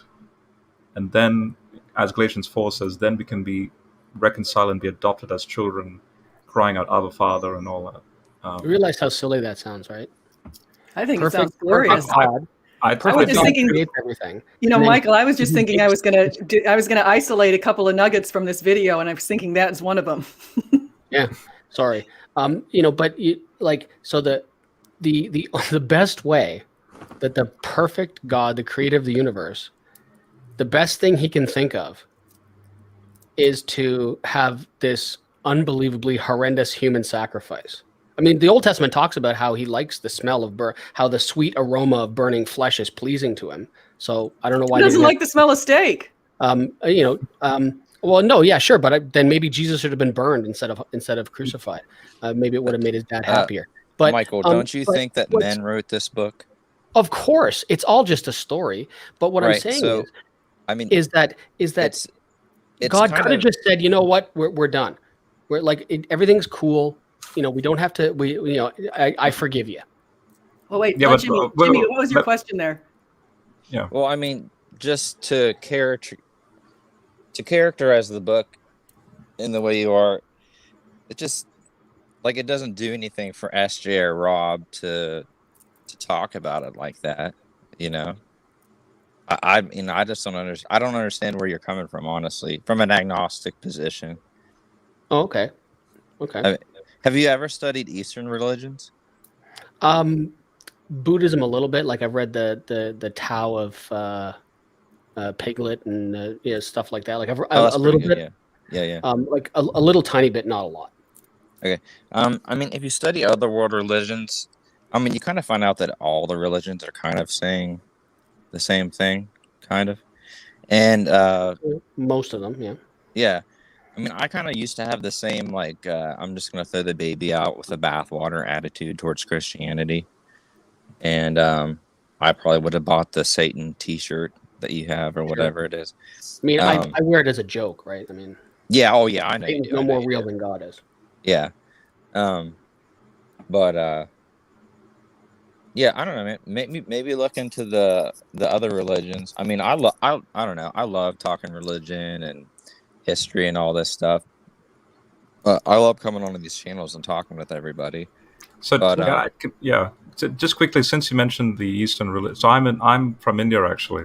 Now, oh, cool. I'm not going to mention anything Indian here, but that question where I've asked, where in fact we were just talking about it, John 1:18. No one has seen God at any time, but the unique God who's at the Father's side reveals him, right?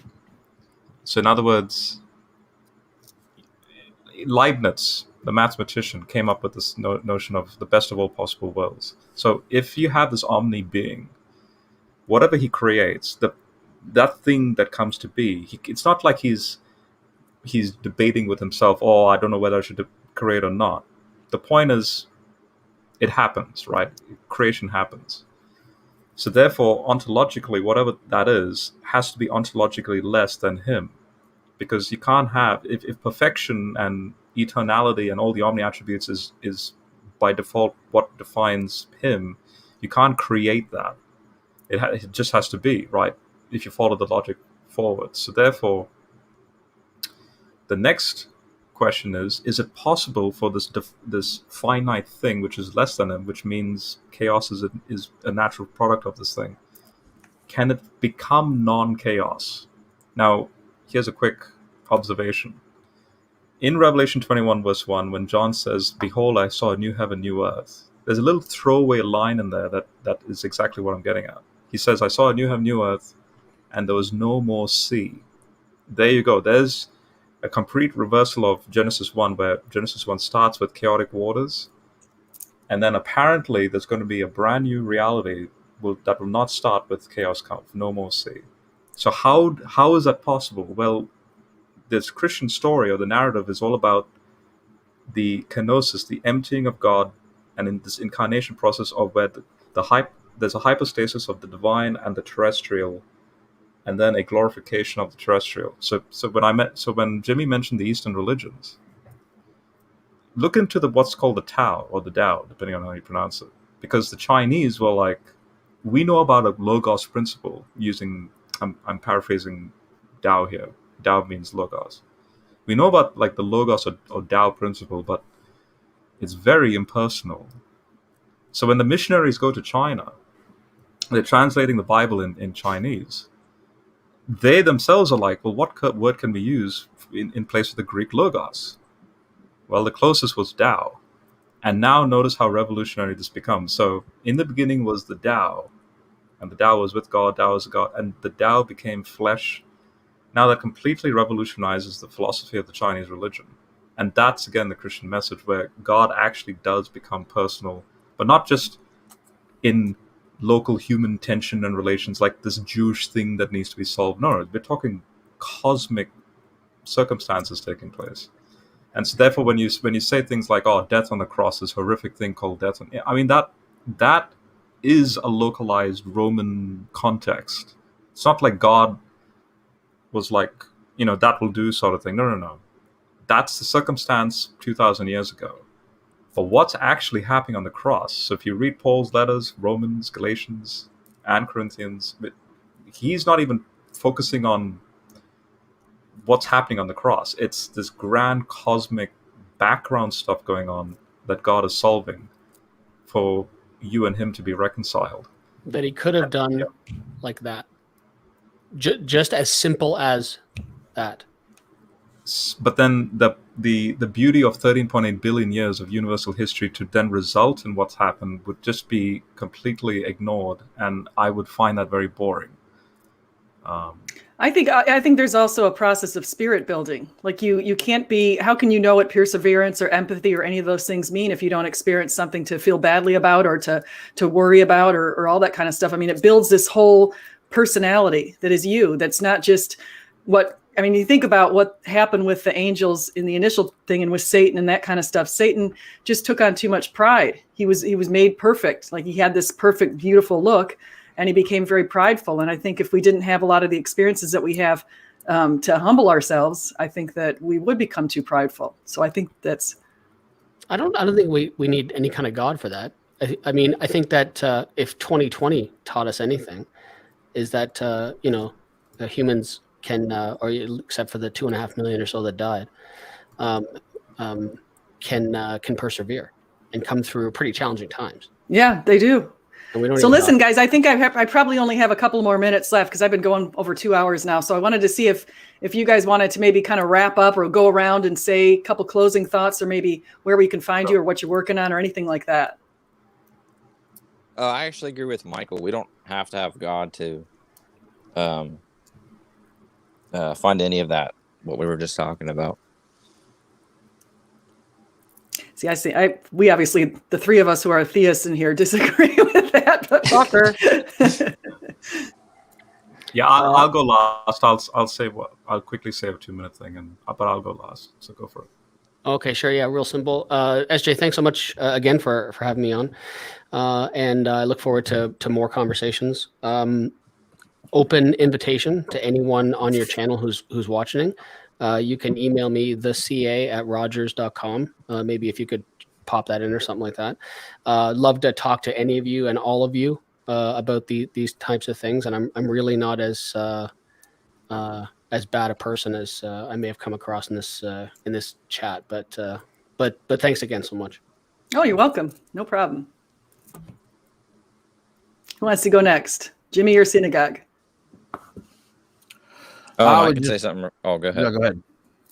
Oh, to anybody, I don't know who asked about the Old Testament. I've kind of grown to like the Old Testament now that I walked away from it. Actually, I believe it's more of an invitation to accept the chaos of life and to take that on as a challenge and to order your life. So It sounds like encourage something everybody that to Jordan read. Peterson has been influencing you. yes. It's good. CJ. Well, I'll just say, good conversation, I guess. Kind of a interesting one. I guess that it wasn't really these open rooms kind of don't tend to have much of a topic per se. They just jump around wherever they end up being taken. But nonetheless, good conversation. If anybody wants to find me, they can find me here at the Cynicogue, actually here on YouTube. I do 2 podcasts, one on kind of like news-oriented stuff and one more on apologetics, although I'll probably be splitting my channel into 2 so that those aren't on the same channel here soon. But nonetheless, my apologetics is geared toward being a defense and ownership of the title fundamentalism. I believe that fundamentalism is the only legitimate form of religious persuasion, regardless of the religion. At least only consistent. Let me put it that way. Only consistent. Because legitimate is kind of, that makes it sound insulting. And yeah, if anybody is interested in seeing what that is, check me out. Sentinel. Great. Thank you. And so Rob, and I want to say before you go, Rob, is your Bedrock of Christianity series. You guys have to go check that out too. So check out all of everybody's channels here and all that good stuff. I hope you use that for your resurrection video. Yeah, I was just thinking I was going to use that. That's why. Yeah. Okay, so someone actually on my personal Facebook page was saying the exact same things you were saying, Michael. And I had this epiphany moment because I'm a huge Star Wars fan. And I'll just quickly share my Facebook page on my reply to him. This is... Oh, SJ, you may need to... I can't see it in the... I think you have to... Star Wars is life. I haven't seen any of the recent Star Wars. I have to... How bad do I sound? Ugh. Those are the best ones. I only saw the ones from the 70s. Can you change the screen? You may have to click on a... Oh, there it is. Okay, I see it now. Yeah. So I wrote... So George was his name, but just for privacy's sake, I won't show his full thing. But he basically, is angry at God, right? And then I had this epiphany moment because I was watching recently... someone found a recording of the original 77 Star Wars movie. Like someone actually recorded on that old recorder. You can hear the tape squeaking. And anyway, so I was just watching that, just blown away by the original trilogy. And I was like, George, actually, we were like Anakin Skywalker, who was given an opportunity to have family with the Jedi Council. So in this case, God's Divine Council. But through lust of power within the Council as well as with us, the tragedy of self-destruction through terror and death took place. So we became Darth Vader. And Genesis 6:5 actually says exactly what Jimmy's getting at. And that is, you see, God's not to blame. Human evil was growing more and more throughout the earth, and with every inclination of people's thoughts becoming only evil on a continuous basis. And then my epiphany moment is, but the new hope, so Luke is Jesus, was still going to happen so that we could realize the truth and be freed again, like when Vader tells Luke, tell your sister you were right. And that's basically the gospel in a nutshell. No, that's really interesting. I guess I'm gonna have to go watch the Star Wars series. So, So I I'm always kept up with making that. movie analogies with the Gospels. So, Yeah, you do, and you do the ones when I don't usually watch them because I haven't seen the whole Matrix thing either. Exactly. Yeah. So yeah, I got problems with that. I have to go. I have seen all the Marvel stuff. I love the Marvel series. So my kids love that too. Well, you guys, thank you so much for coming in today. I really appreciate it. You guys, please like and subscribe if you haven't had a chance to do that. And please do come back. I'll be back on tomorrow. And I think I said it at 12:30 to talk about some evidence for Christianity. And I'll probably open it up again tomorrow. So if you guys are around, you're always welcome to come back in and we will go with there. So whether you eat, drink, or whatever you do, do it all for the glory of God. So thank you.